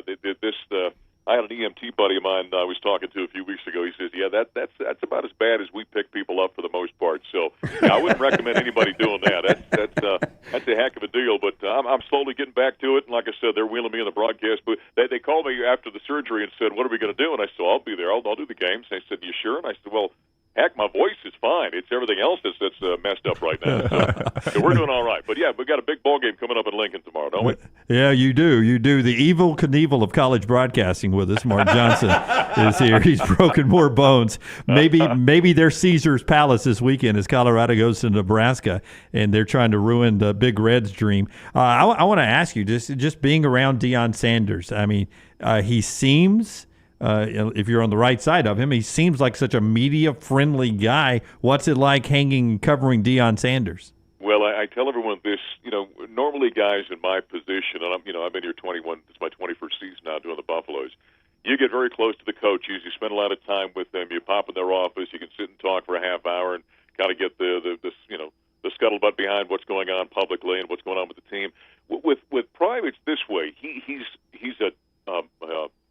a corporation, he's a brand, he's an icon, and so when we do things, because he's got 10,000 balls in the air at any given moment, he walks in with his people, he's got his marketing people and his agents, and on and on and on down the line, and they walk in, and we have nice, 60 seconds of nice back and forth, how you doing, what's going on, how you feeling, then they go 3, 2, 1, and the camera goes on, and we go on the air. And he's phenomenal, obviously, because there's nobody better in college football, in front of the microphone or the camera than Prime. Prime is. And then when we're done, we wrap up, we out cue, and his people are like, Coach, we got another thing. And so they rush him out of the room as he waves and heads on out. So it's unique, and it's not a criticism. It's just kind of this part and parcel existence that we have with, dealing with a corporation like he is. So he's great to deal with when he's there, but it's very quick in and out, and you don't get to spend a lot of personal time with him. Mark Johnson is with us, play-by-play voice of the Colorado Buffaloes. We'll see if I had a lie and two truths and a lie at the end of the interview, but we already found out he's involved in the rodeo. Yeah. They told me in the middle of a segment we were going to have Mark Johnson on. Do you know who Mark Johnson is? I said, yes, he scored a goal against the Russians in the 1980 Olympics. Different Mark Johnson, right, Mark? Yeah, different guy. He's much more famous than I am. Did you ever use that in a bar, though, out in Denver? I will neither confirm nor deny that. Hey, I'm 48, so I was in college in the high school and college in the early 90s. This, like everybody talks about Nebraska, Oklahoma, I was a little young for Nebraska, Oklahoma. Nebraska, Colorado, Bill McCartney and Tom Osborne, this was a meaningful rivalry. Like in the early 90s, it didn't last long, but in the early 90s, this game, it seemed like, Mark, it was always played on Black Friday. Yep. And this was such a cool rivalry to me. Oh, it was phenomenal. When Coach Mack got here to Colorado, he came in, he was the defensive coordinator of Michigan, and they bring him in here, and Colorado had been down and had been really bad. And he pointed a bony finger towards the east and said, we're going after them. Pointed to the guys who were around, and people were like, what are you, out of your mind? I mean, because, Tom Osborne had that program. It was, maybe the best program in America. And it took a few years, and finally in 1986, they beat them, and then it became a heck of a rivalry and really became an emotion. So when I got here in 2004, Gary Barnett was the head coach. Yeah. They had 62-36 in 2001, and it was still electric. Every Friday after Thanksgiving, we played that game. And so when the conference shifting started, I really missed the fact that we met them. I'm glad we renewed this contract, but this is the last of the 4 games of the contract. There's nothing on the horizon, and so it's a great rivalry to have. I think it's good for college football overall. Mark, I came on the show last Friday. I took a lot of shit because I said that I believed Colorado looked better in game 1. I know it was North Dakota State, but what I liked about this Colorado team, I don't know how good the offensive line is. Shador is next level, though. Yes. But the adjustments they were able to make defensively and only give up 6 points in that second half, I was impressed with that. I think what we saw last week, and by the way, North Dakota's my home country. That's where I grew up. I knew that program. And I said before that ball game, listen, they've won 17 national championships, albeit at the FCS level, the Division II level, but still, that's a great program. So if you win that game by 1 point, you thank the good Lord and you move on. And so that was an impressive win last week, I think, based upon what we didn't know about the Buffaloes. We saw improvement on the offensive front. We saw improvement on the defensive front. I thought Robert Livingston, who's the first-year defensive coordinator, did make some good adjustments in the second half. And so I come out of that thinking, okay, I saw positive movement for the program in year number 2 under Coach Prime. And so now I want to see them as they step up and play big boy football this weekend. That's why I'm kind of optimistic. But I know folks, obviously in the Lincoln side are kind of feeling the same way. But I think it's objective to say UTEP was not as quality opponent as what we saw from North Dakota State last week for Colorado. Just here in Alabama, I've worked with Abby Chin, Liz Arts, Jeff Shear, all Colorado grads. Do they have a great broadcasting school there in Boulder, and do they come up to you and say, how do I get that voice? Well, I woke. This came from the good Lord. I woke up one day, there it was. I had nothing to do with it. So very Ron Franklin, by the way. It's a great voice. Yeah. No, there is a little bit of that. I guess that's probably true. I used to, before coming here, I was the voice of Syracuse Orangemen when they won the national championship in 2003, and you know about the Newhouse School. And that was always the question I got from the students there. It was like, how do you do that? And I said, I have, it's like a guy that's 7 feet tall. It just happened. I had nothing to do with it. Okay, so enough of the football, enough of the sports. You live on 10,000 acres. Well, by the way, Russell's exaggerating there. I've got a little ranch up in the mountains. It's not 10,000 acres. Okay, anyway. That would be a lot of land. That's almost a state. But yeah. So it's 5,000 acres. Okay. I'm not John Dutton, for goodness sake. Hey, but growing up in North Dakota, living where you live now, have you had a bear encounter? Do you have a good bear story? Oh, yeah, many times. That happens on a regular basis. Where I live, my place is just off National Forest land, and so I've run into bears many, many times horseback. Probably the best story I've got, we've run into mountain lions up here. The best horse story I've got up here in terms of wildlife, I was riding one day up above my place on top of the mountain, and I saw a moose laying up, maybe a couple hundred yards ahead of me, and I thought, well, and then I saw she had a baby, and I thought, well, that's, they get a little aggressive this time of year, so I tried to make a wide swath around her. Well, she jumped up and charged me while I was on the horse, so I wheeled around, and we ran as fast as I could the other direction to get away from her. But, we see up where I'm at here, and I'm kind of in the middle of nowhere. I see wildlife all the time. Okay, have you ever been stranded in a blizzard? Growing up in North Dakota, that certainly did happen to me. Oh, yeah. Yeah, that gets pretty serious. That's cold weather up there, man. So up here we don't get much blizzards, but we just get a lot of snow. We just had, for example, late last season. Well, in fact, it was during the Pac-12 Conference Tournament in Vegas. We got over 5 feet of snow at my place, and believe me, my wife was not happy with when I got home because I was gone when it happened. Okay, Mark, final thing for me. What is weapon of choice when you're riding a horse out in the wild?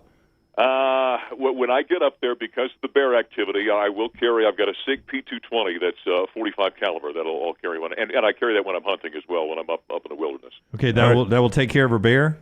It'll certainly give me a good chance. I'm not sure if it would take the bear out, but it'll certainly make him think twice about coming after me. If we need to bury a body, I would assume your property's a good place.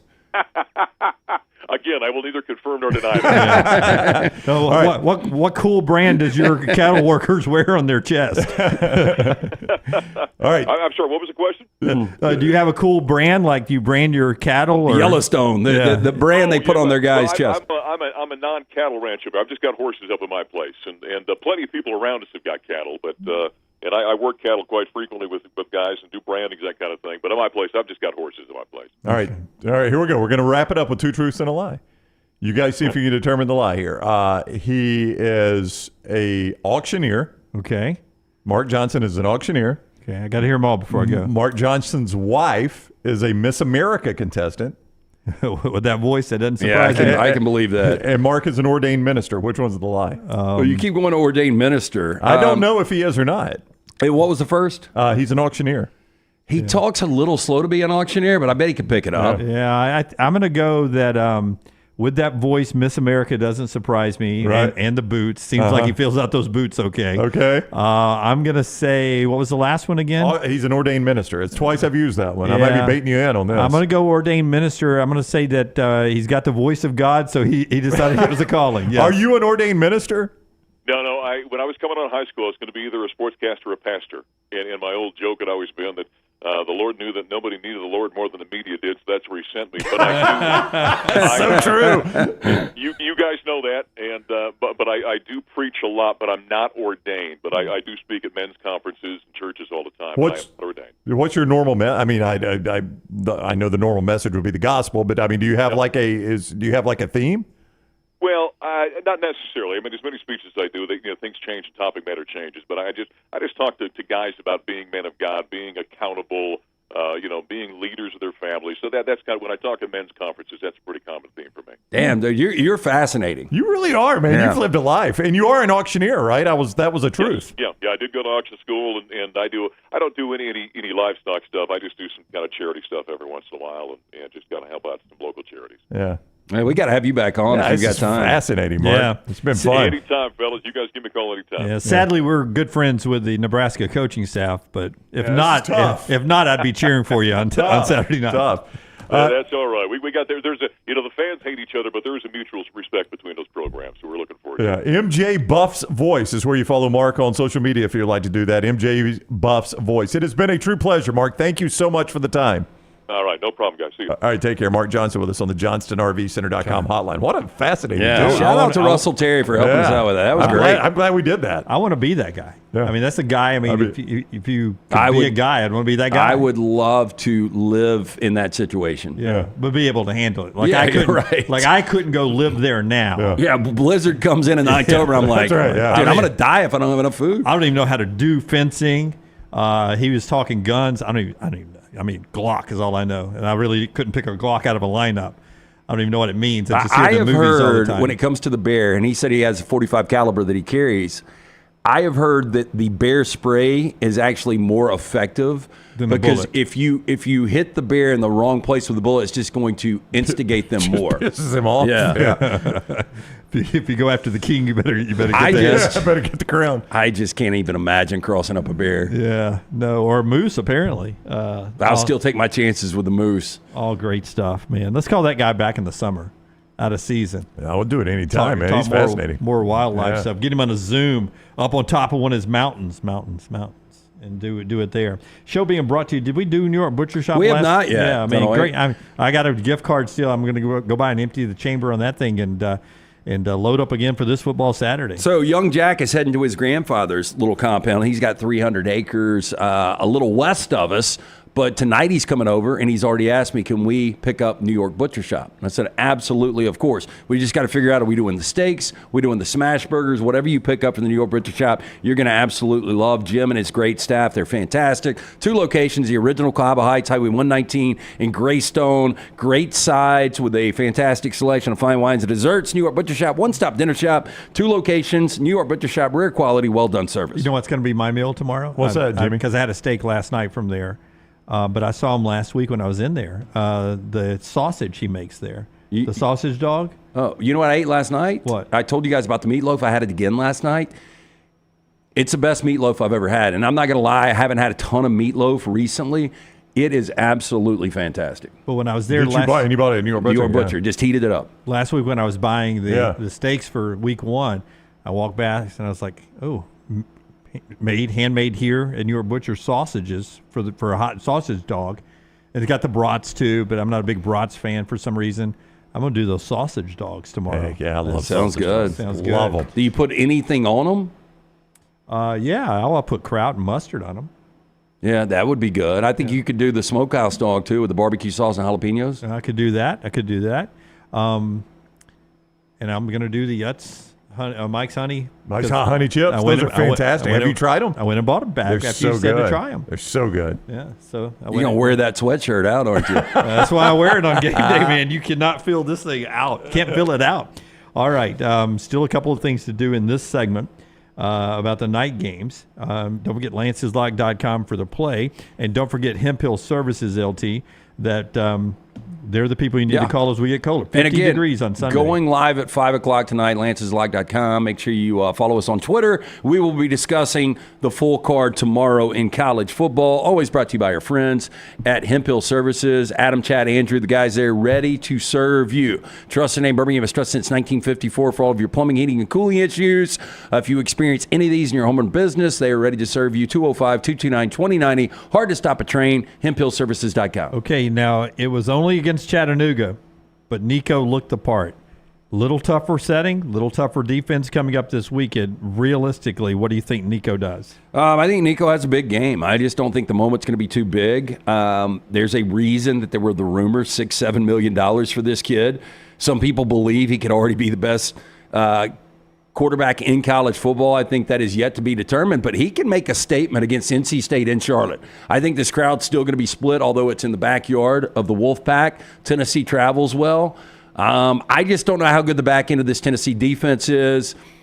Grayson McCall is an experienced quarterback. Didn't look great, but they were down, and they ended up winning the game by 17. I know it was Western Carolina, but they've got weapons. Waters and Concepcion are guys that can make plays for the Wolfpack offense. Dave Duran is a really good defensive coach. He will have a plan for Nico, but I think Nico's the real deal. Western Carolina's quarterback, and I watched a little bit of this game. It was Luganville's game last Thursday night. Seems like forever ago, but it was last Thursday night. He threw for 241 yards and 2 touchdowns. They had trouble with him, and I did not know who Western Carolina's coach was until that game started. Who is it? Kerwin Bell. I'd forgotten he was at Western Carolina. About that. Former Florida quarterback Kerwin Bell. Did he have the cheesy mustache? He did not. Kerwin has aged. I was like, my gosh, I remember watching Kerwin Bell. He's a young guy. I guess I'm as old, as he looks. He had one of those shop mustaches. He did. He does not have it anymore, but, he's a good offensive mind, but I mean, this feels like such a good spot for Tennessee. It does. Saturday night. It does. Houston and Oklahoma. That Tennessee-NC State game is 6:30 ABC. That is the Fowler and Herb Street game. Houston and Oklahoma, 6:45 SEC Network. That's the Tom Hart, Cole Kublik, and Jordan Palmer, right? Jordan Rogers. That's their game at 6:45 on the SEC Network. Looks good on paper, but Houston underwhelming as they go play Jackson. Look, Willie Fritz has got and I think, it's one of those situations that with the backing of Houston and now being in the Big 12, I think Willie Fritz can turn this thing around quickly. It's just not going to be this year. Boy, they got worked by UNLV. I mean, I had that in my pick 3. I thought UNLV would win the game or play close, but man, I mean, I did not envision it that way. I said one of my 3 guarantees, the winner of Tulane, South Florida, that game would represent the Group 5. I am going to switch already on the fly one game. After watching UNLV last year, I think UNLV is going to be that team this year. I really do. Over a Sunbelt team? That could be a Sunbelt team that runs the table? Like everybody's talking about Boise out of the Mountain West. I think UNLV wins the Mountain West. I went Memphis as my Group of 5 team. We'll see how they look in a couple of weeks when they play Florida State, right? Yep. That's their next big game. 2 more to talk about. Again, you can play the pick 3 right now all the way up until kickoff. Nextroundlive.com, only place to get in officially. Nextroundlive.com had 60 viewers last week, 60 of you that were 3-0. And it's brought to you by Buffalo Wild Wings. We'll tell you more about B-dubs and give you our picks coming up in the final segment of the show. But you've mentioned this, Boise State and Oregon, 9 o'clock on Peacock only, streaming only, same way the NFL game is tonight. And you think this is the breakout game for Oregon? Yeah, I do. I trust Dan Lanning. I trust Will Stein and Dylan Gabriel. And it's not that Gabriel, he had the fumble. The offensive line had some miscommunications. They gave up, I think, 4 sacks. They had 7 or 8 penalties. But I think they get it right against Boise. And Boise's defense looked like garbage against Georgia Southern. I know Georgia Southern did too, by the way. Yeah, I know. And again, Genty is maybe the best running back in all of college football, but I think Lanning will have a plan in place. I think Oregon, this reminds me of the Oregon-Colorado game where I could not get enough money down. I don't really wager myself anymore. Right. But that was a max game for me against Colorado, and you guys saw how that went. Yeah, it was like 52-3, wasn't it? Now, I do think Oregon's going to miss Bucky Irving, who will be playing for your Bucks this Sunday. Yeah, great running back. But still, Tez Johnson, this could be an Evan Stewart breakout game coming over for Texas A&M. And Mississippi State, Arizona State, late night SEC football in Tempe. 9:30 on main ESPN in this contest. You've already leaned that that may have been the team that you were most surprised by how good they played week 1. Who, State? Was Arizona State? Dillingham and Arizona State. Yeah, Dillingham in year 2. I mean, I thought Arizona State, in the confidence and the swagger, it was almost like, I don't know if you guys remember this game, and I think it was like 95 or 96 when Nebraska, as one of those Tom Osborne teams, went out to Sun Devil Stadium, and Arizona State whipped them and just flying around the football. And that's what I saw from Arizona State this past weekend. Now, it was Wyoming, but they ran Wyoming off the field. Blake Shapen's numbers were good. Again, I'm not going to pretend like I sat and broke down film of that game. I'm just telling you, looking at what Blake Shapen did for Mississippi State, those are some pretty good passing numbers against Eastern Kentucky. Again, like a lot of these SEC schools, like a lot of schools or teams in other conferences, the level of competition now increases dramatically for him, and you got to go do it on the road. So I do think it's a fascinating game. Late window, it's going to be one of the games I'll have on late window. And, I'm interested in seeing what Blake Shapen could do on the road against that Arizona State defense. And got that story about the team I don't like, though I love one player on that team. An FCS team, right? Yeah, and I can't like the team totally because of what they have done. After LT tells us about our friends at HydroLife. HydroLife, a great place to go on this Friday to get ready for the weekend, whether you're going to be playing golf, you're just going to be sitting on your couch drinking all day. Need to make sure that you are properly hydrated. Our friends at HydroLife Therapy, they can take care of that. IV therapy, B12 injections, cryotherapy, compression therapy, all under one roof. Very important. Mention the next round when you stop into one of those 2 Birmingham locations, Tuscaloosa location. You're going to get 20% off all of those great services. Ask about the memberships as well. Members rewarded with deep discounts. You basically recoup the IV membership fee in just one visit. HydroLife Therapy open 9 a.m. to 6 p.m. For more information, hydrolifetherapy.com. All right, so rivalries and gamesmanship happen all the time in college football. So you tell me foul or not. Okay. Back in July, every year, one game a year, Western Kentucky wears all whites, white helmets, white pants, white jerseys. They have a whiteout at Western Kentucky. At a home game, obviously. Yeah. So back in July, they deemed this game to be their whiteout game coming off of Alabama game. They deemed this home game to be the whiteout. Okay. On Tuesday, In comes Eastern Kentucky, the Fighting Luganbills, and they say we're exercising our right as the visiting team to wear the white jerseys. We're going to be in white. You can't wear white. Hilarious. Stupid, though. Yeah. Hilarious. And Western Kentucky on Wednesday had to send out a notice to fans. We're going to be unable to wear our whiteout uniforms. We still encourage you to wear white. Right. We're still going to do the whiteout. We just cannot be in our whiteout uniforms. They are going to beat the hell out of that team. Yeah, if I'm Tyson Helton, I am running it up nonstop. You're going to be that petty. Yep. We've got this plan for our fans, and you're going to do this just to throw us off. You know what we're going to do? We're going to whip the dog shit out of you. Yeah, I don't know why you give them the motivation. Why do you do that if you're Eastern Kentucky's coach? You know, if you're Eastern Kentucky's coach and the media asks you about it, you're just like, we don't care what color they're. Right, yeah. We're not white playing out. Who We're not cares? playing their jersey. Yeah, I love our home uniforms. Yeah. I'm glad to wear it on the road. Yeah, I mean, we're playing in, where's Eastern Kentucky? I'd be embarrassed to do a whiteout after what happened last weekend. Too, but yes.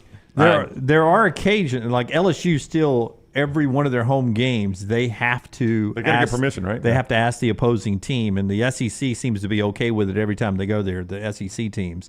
But there was one recently, I can't remember which one. You LSU fans that watch us may remember it, but there was one out of conference game, I think. I know that once a year they always wear purple at home against a lower tier team.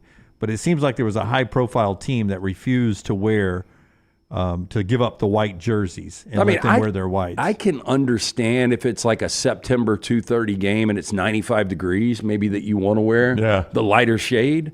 But it's their home tradition, and most people allow them to do it. Patrick says Spurrier tried to do it to LSU, and that's when Roy Kramer instituted an SEC rule saying the home team wears what they want to wear. I didn't know that rule existed. I didn't know that existed. Check that if you will. That's the way it should be, though. Yeah. I agree. Visitors have to wear what we tell them to wear. All right. Still, amazingly, one row still available for next week. And what an opportunity. If you're an Alabama fan, you can still jump on with Total Sports Travel for the trip up to Wisconsin. It's happening. Total Sports Travel has you covered from a nonstop charter flight from Birmingham to weekend stays at the Hilton Milwaukee City. They've got all of it ready to go for you. You choose from the air inclusive, the hotel only, or the air only packages. Total Sports Travel has it tailored to all your needs, and you don't miss out the ultimate football experience right there at totalsportstravel.com. Totalsportstravel.com. Check it out, and you may be able to get in there before they're closed out. Totalsportstravel.com or 877-371-0144. Auburn fans, they got a trip coming up to Kentucky, including a Bourbon Trail tour on your trip up there. UAB fans, they got a trip coming up to Army. UAB Army West Point. That could be a once-in-a-lifetime there. You get to go up there on a historic day and stay at the luxurious Knickerbocker Hotel there in upstate New York. Totalsportstravel.com. Totalsportstravel.com. We've got trash and our pick 3 still to come in the final half hour. Follow LT on Twitter at thelancetaylor. Hey, you. Feel that? That's fall in the air. And New Balance Birmingham got your fresh fall pair. To kick it during game time and sport from the sideline. Come together at New Balance Birmingham on Highway 280 right next to Chick-fil-A. New Balance Birmingham, we got now. Are you tired of buying your CPAP mask and supplies online only to be disappointed? It's time to visit CPAP Plus, your locally owned and operated CPAP shop that prides itself on personal service. Come see what you're buying at CPAP Plus with 3 convenient locations in Pelham, Highway 280, and now open in Trustful. Drop by for a free CPAP checkup and free filters, no appointment needed. Plus, sign up for their giveaway for a chance to win a free travel CPAP machine. Just Google CPAP Plus or visit any of those 3 locations. Twin Peaks is the best in the game. Here, you're in the red zone for every college rivalry and divisional matchup all season long. On game day, you never have to decide which teams to watch, only what combination of bites, burgers, wings, and more to order. Plus, where else are your favorite draft beers always poured at a frozen 29 degrees? Only at Twin Peaks, the #1 sports bar. Stick around after the sun sets. Twin Peaks is open really late. Wind down with bourbon and late-night bites. Only at Twin Peaks. Excitement awaits at Barber Motorsports Park for the Fanatec GT World Challenge America. September 6th through the 8th. It's a high-octane weekend you won't want to miss. Witness some of the most iconic sports cars like Lamborghini, McLaren, Porsche, and Ferrari battling it out on the track. Enjoy the beer gardens, kids zone, and don't forget to bring your dog for bark at the park on Saturday. The Fanatec GT World Challenge America, September 6th through the 8th. Kids 15 and under get in free. Get your tickets today.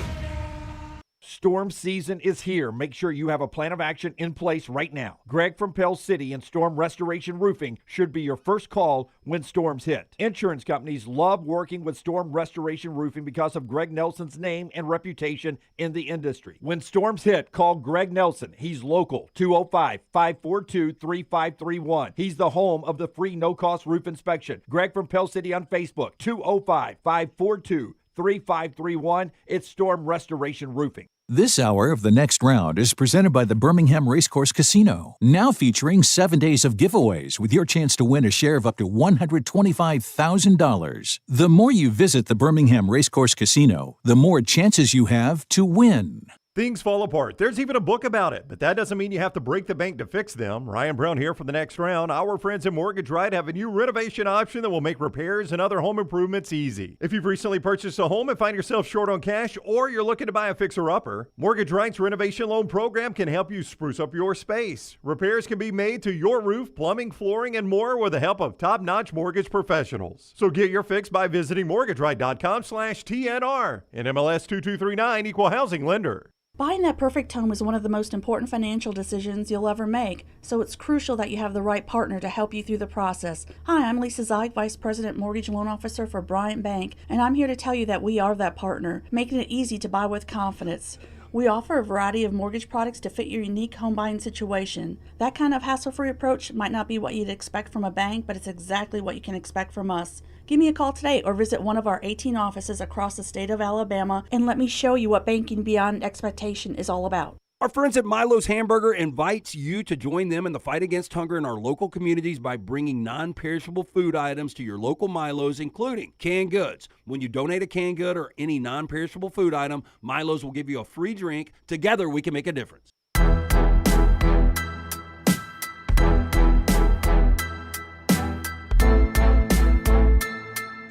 Say that again, LT.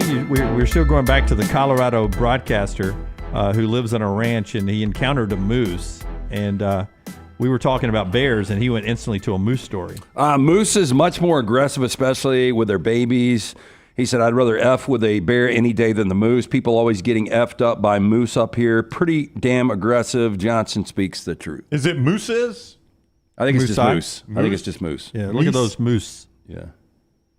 Yeah. By the way, upscale former coworker who's now in Dallas, bottom right screen. Upscale? Yeah.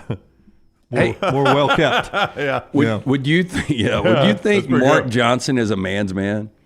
Oh my! I mean, I like that guy. I'm not saying I got a crush, but that is the guy. If I was doing it over again and I was in the mountains, that would be the guy I'd want to be. Somebody asked when men became pussies recently. Yeah. And the answer was Drake, which I think is so perfect. I mean, think about that for a little bit. Tyler's back there agreeing. Yeah. It kind of was when Drake came on the scene. Everybody got soft. I mean, not Mark Johnson, though. Tyler dressed like a skater boy every day. Are you tough? I mean, I feel like I'm the softest guy up here. You are. But, I mean, you're over there nodding like you could go on a ranch right now and take down a bear if you had to. No, I'm just saying over the last decade, this is our society in general has gotten a little softer, right? Yeah. I just thought it was funny that they pointed to Drake. Was, Tupac would laugh at Drake. DMX would laugh at Drake. I mean, Tupac took it to an extreme, breaking like a director's jaw on a set and wearing Kevlar out on the Vegas Strip because he was really concerned he was going to get shot. Ends up he's right. Yeah.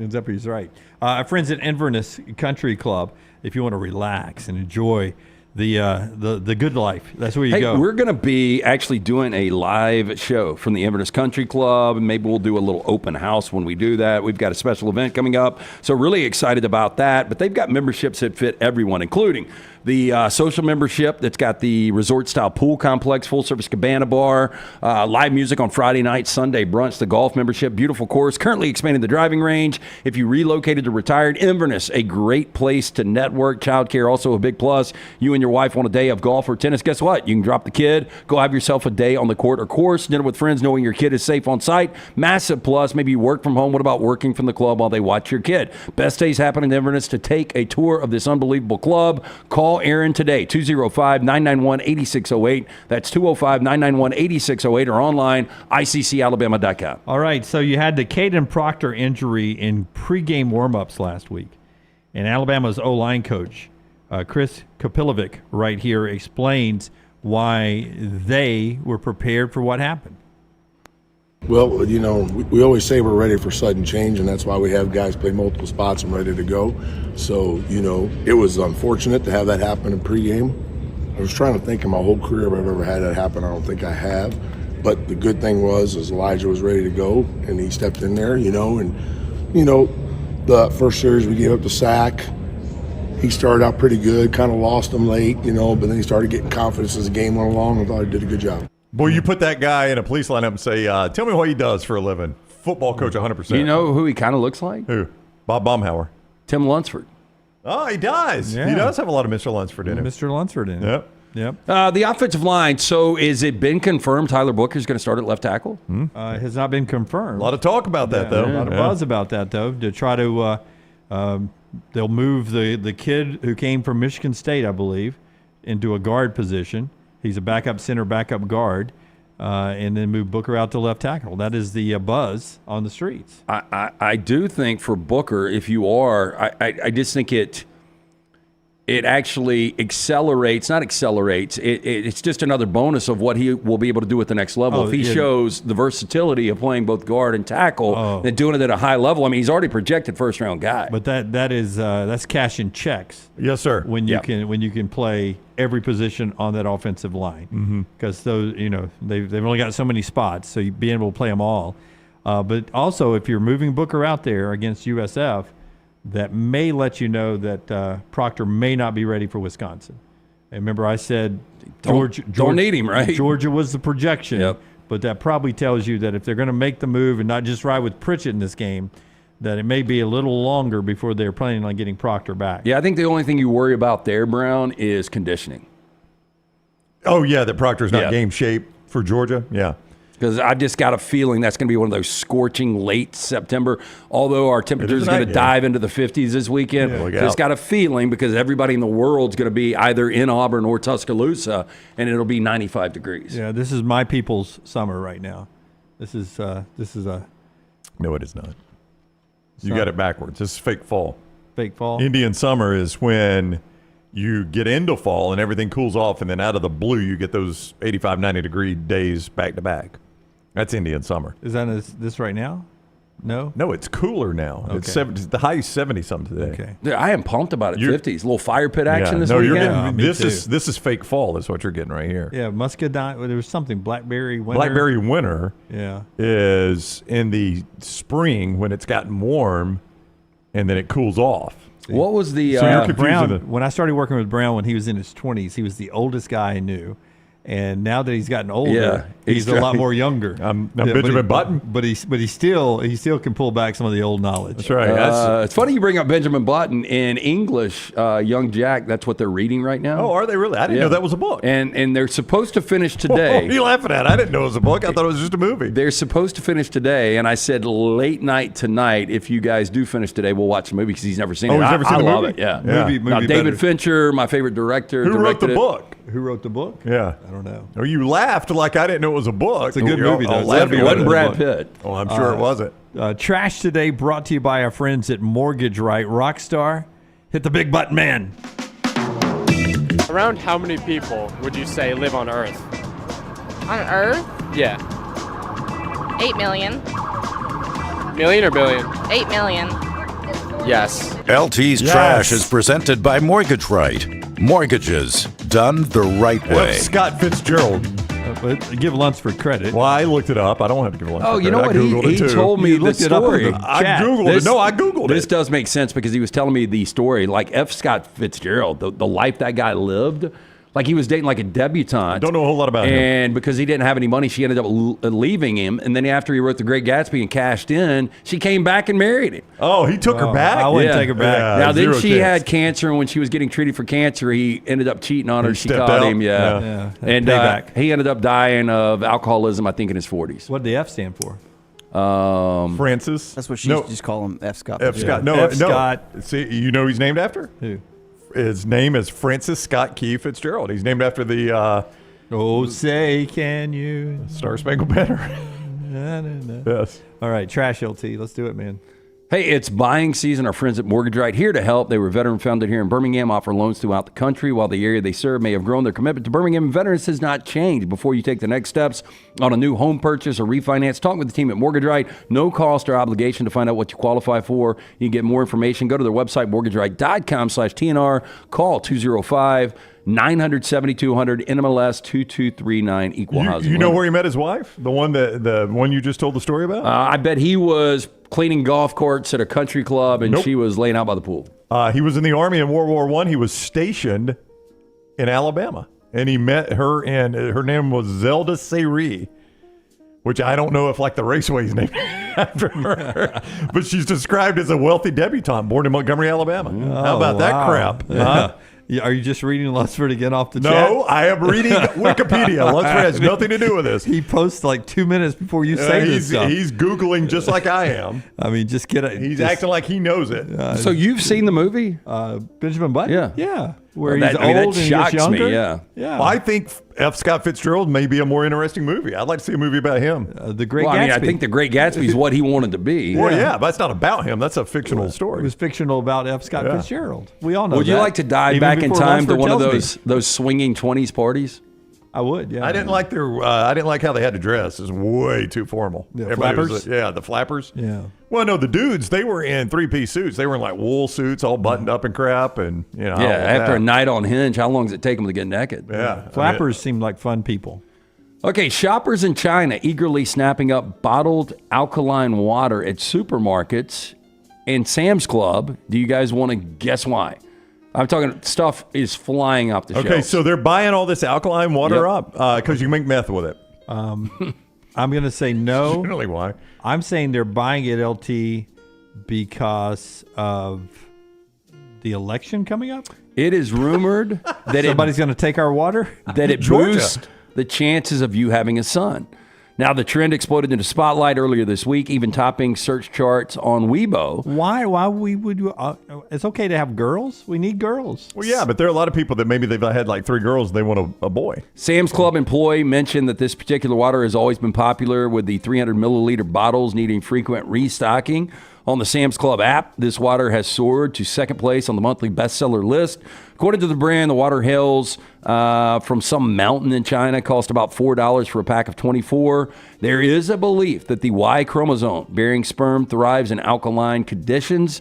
During conception, the father's sperm determines the baby's based on whether it's the X or Y, obviously. As a result, some people in China are hoping to have a son, and they started drinking alkaline water to boost their chances. I guarantee when the story gets out, you'll get more people around the world that will be doing this. But it's coming from China. Why do I want my water from China? We get everything else from China. But Rockstar, I want my water from China. You got your TV from there. The Asians in China are buying the water. Okay. Right. So nobody around here. It's not coming over Well, here. Lance said it came from some mountain in China. It does say that. This is in Sam's Club and like stuff like that in China. They've got Sam's Clubs in China? Whatever the market is, like that's where everybody's going. So, but Wings Rockstar, Club? What They is got Wings Club? Wings Club. What does Deer Valley do for you? Wings Club. Wings Club.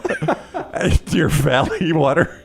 Hey, Rockstar, is this working? Hey, Deer Valley, they shoot it out of a hose, don't Yeah, they? 100%. Is this working? Like, Nobody's responded back to me about it yet. But no, I don't know if it's Hey, that son bitch is buying a lot of water. I mean, look at him. This dude really wants a boy. I would think get the Doomsday cowboy. Prepper. Get the cowboy back from Colorado. He'll know the answer. I guarantee he's got a well. Rockstar, are you supposed to drink it right before the deed, or do you just drink it all day, every day? I don't know. I don't know. Did you prepare this story, Rockstar? I didn't. F. Scott Fitzgerald once drank it. Yeah, you don't even have to do the deed. You just pour the water in her. Drink this. Rockstar, is that shopping cart?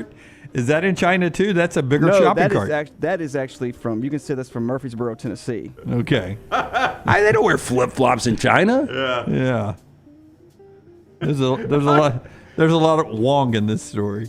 Oh, God, that's awful. Hey, an Ohio homeowner says she has received complaints from community members for putting up her annual Halloween display earlier than usual this year. Now, I noticed going to pick young Jack up, somebody in his neighborhood, he lives in the same neighborhood as Willard Sisler, by the way, that somebody's already got their Halloween decorations up. Serious? It's barely September. Barely. It's crazy. Now, Marianne Peters continuing her Halloween tradition with her Nightmare on Byberry Street display, but she says her timing this year led to some complaints to the city. Now, she's got a reason. Now, Peters' Halloween setup normally begins each year the second week of August. However, this year, it became a little more important than ever to get a head start on the display because her husband, unfortunately, has cancer. Okay, Jim, make your joke. Yeah. Quote, you could have come with me and said something like, hey, why? And I would have explained to them why it was so early. According to Peters, a Halloween display in her yard takes more than 100 hours to complete and take down. She says for 7 years she's been building and changing the display, which is free for people to walk through and enjoy. But this year the city has contacted her twice about complaints regarding it. She wanted to say, quote, it broke my heart, made me upset because all my neighbors try to help me if they see me out there. The city of Fairfield told Peters she was not doing anything wrong and that she could keep her Halloween decorations up. Yeah, it says Nightmare on Bibbery Street display perseveres despite complaints. That's right. People are getting that behind her and the right? She looks like It a is. combination between the Matt Murphy looking kid and the original Beetlejuice and Catherine O'Hara. Otho. That's a combination. And Drew That's their kid they had. Yeah, Drew Carey. Beetlejuice. Go back to the very first skeleton. The reason I was laughing, I was like, Yeah, what? We got a bukkake on the bottom there. What's going on? that's Tim. That's Melton. About 5 months after he passes, right? Standing up in the middle of the yard. I don't think that puts to scale though. Hey, so Rockstar, the display right behind the skeleton, that woman's head's all popped up. Is that what that She's is? getting to look at his anus. That's what I'm saying. I thought she was in front. That's why I went with the old Japanese terminology. No. He's in front. Yeah, she's just taking a look at the backside. Yeah. Hey, what is on the sticker of that Jetta? That's a lot going on that back windshield. Yeah. Hey, by the way, the Jimmy John's girl was up here the other day, and she left the car parked out front, and I was walking in my car, and I just noticed her bumper sticker. It said, if you're going to ride my ass, at least pull my hair. I just thought it was funny the Jimmy John's delivery girl had that bumper sticker. That is classy, too. Super classy. They are freaky Let me fast. sweep you off your feet, LLC. Oh. The delivery girl from Jimmy John's, they are freaky fast. That's true. They're not anymore. Yeah, I don't think they take pride in that. I was leaning on the freaky Yeah, to grab my yeah, hair, we got it, but we got it. everybody walked on me.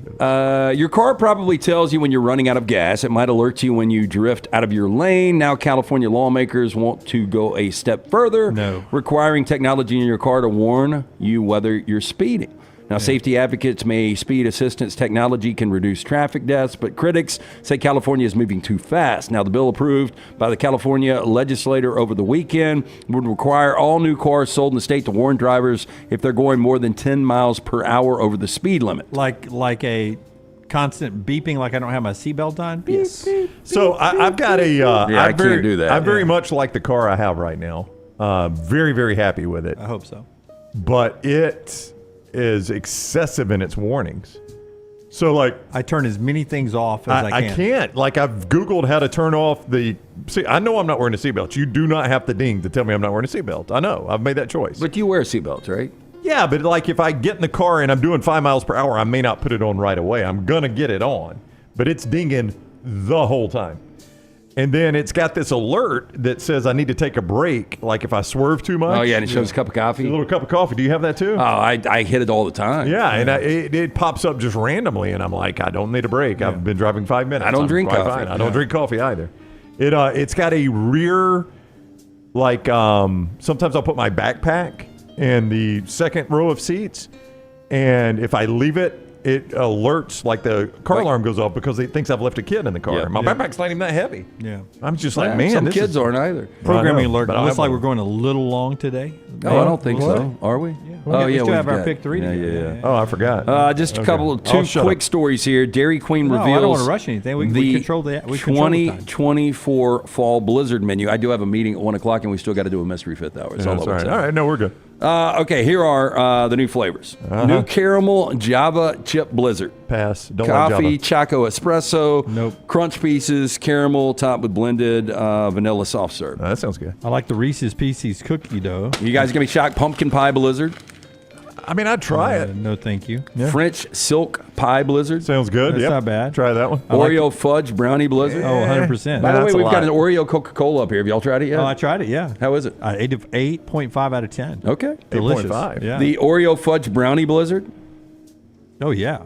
And a salted caramel truffle? Yes. Salted caramel truffle. Don't like salted caramel. Reese's Pieces cookie dough blizzard. The Royal New York cheesecake blizzard. Nope. And finally, shower thoughts for you guys. Oh, I thought that was Shower Thought Blizzard? Oh, yes, Gravestones are backwards. They are positioned so you have to stand on the dead to read them. They should be at the foot of the grave. That's 100% true. Now It should be a footstone, not a headstone. Yeah. Some people do have a footstone. Yeah. Yeah, but also a headstone. Yeah. Dogs can just flop down on hard concrete for any length of a nap and then instantly rally, totally ready to party the moment they wake up. It's crazy. It's amazing. Yep. So poor Bullet had to get a procedure done yesterday. So when I picked him up, he was very sluggish. And then he was on painkillers all last night. But this morning was ready to rock. Yeah, had a day That's off. the way dogs are. They rebound quick. Another shower thought, if you put a burger patty with slices of cheese, tomato, and onions and lettuce on a tortilla, it's kind of weird. But if you chop it all up, it's a taco. That's true. That is a good point, yeah. It is true. Local place here that does a burger in a tortilla, and it's actually really good. I like it. We've done a show from there. Another shower thought, we'll never know what it smells like underwater. Because we can't breathe underwater. It smells like chlorine if you're in a pool, but like if you're in the ocean, I got no idea. But you're never underwater when you're smelling that. You're smelling it above the water. Okay. Final one, very, very true. Peeing in a urinal feels normal, but peeing in a stall with the door open doesn't feel right. I'm in a text chain. That's true. I don't always close the door when I go in the stall just to pee. I'm in a text chain with a bunch of guys I graduated high school with, and one of them revived the chain yesterday to show us all that he just got a urinal installed at his house, and he's the only second person I know. Lance, the only other one. LT used to have one, man. I love the urinal. The problem was people late night at Club LT back in the day when we would have a lot of activity over there. People would start pissing on the walls like they just couldn't aim. Yeah, I was probably to blame too. Yeah, Lunceford. I've always said Lunceford hosts 10 to 15 guys a week at poker, and I've often thought the urinal's the way to go for you. Maybe out in the garage. It takes some cleaning that I don't want to do. Yeah. But urinal may work. That's what the old wife's for. Get the old urinal cake. I mean, yes, she does most of it, and she does not like it. But I mean, we're guys over there. Just leave the urinal. Just throw a little ice in it. We're pretend we're at the country club. Hey, they do smell a little bit. Oh, they do. Well, the ice helps that. That's why you put ice in it. I don't know. Urinal would have helped you that time. Hey, you could put an igloo in the bathroom to the right down here, and it wouldn't help it. Yeah, I had to. Man, I swear, there's an animal dying in or there. maybe Sam. Maybe they buried him in there. I will tell you, Lunceford saved me before kickoff party number 2, was it? Because I think so. Yeah. Yeah, I mean, it was 15 minutes before our party was starting over at Walk-Ons, and I had to call Lunceford. I said, "Dude, I'm apologizing now, but can I use the poker bathroom? I'm having a medical emergency." And but I medical emergency. You had to take a dump. Well, That's not a medical you've already emergency. shit your insides out once. It can't happen again. This can was it? close, and when I was done, I totally cleaned. I've got the cleaner underneath and cleaned the bathroom. Sorry, Jim. I put a urinal in there. It's your idea. All right, that is Trash Today, brought to you by Mortgage Right. Hey, if you're looking for a new home, our friends at Mortgage Right here to help. Whether you're a first-time buyer or a seasoned home buying veteran, their great service, low rates make the process easy. And speaking of veterans, veteran founded right here in Birmingham. So remember, whether you're looking for your final home, your first home, whether you have a big down payment or need 100% financing, Mortgage Right, one-stop shop for mortgages. Visit them online, mortgageright.com. Call 205-900-7200. Okay, pick 3 coming up in the second. Remember, this hour always brought to you by our friends at Champy's. Champy's world-famous fried chicken, Highway 119 in Alabaster. Swing by and see Sterling for that southern fried delicacy right there. You can't beat that place. You go by there, start off maybe with a little bit of appetizer, the Mississippi Delta recipe tamales, fried chicken brined overnight, the wonderful sides, hand-cut chicken fingers, all this stuff perfect for a tailgate, right? Take it to Bryant Denny, Jordan Hare, protected wherever you're going, including a high school football game at Thompson. And then dessert.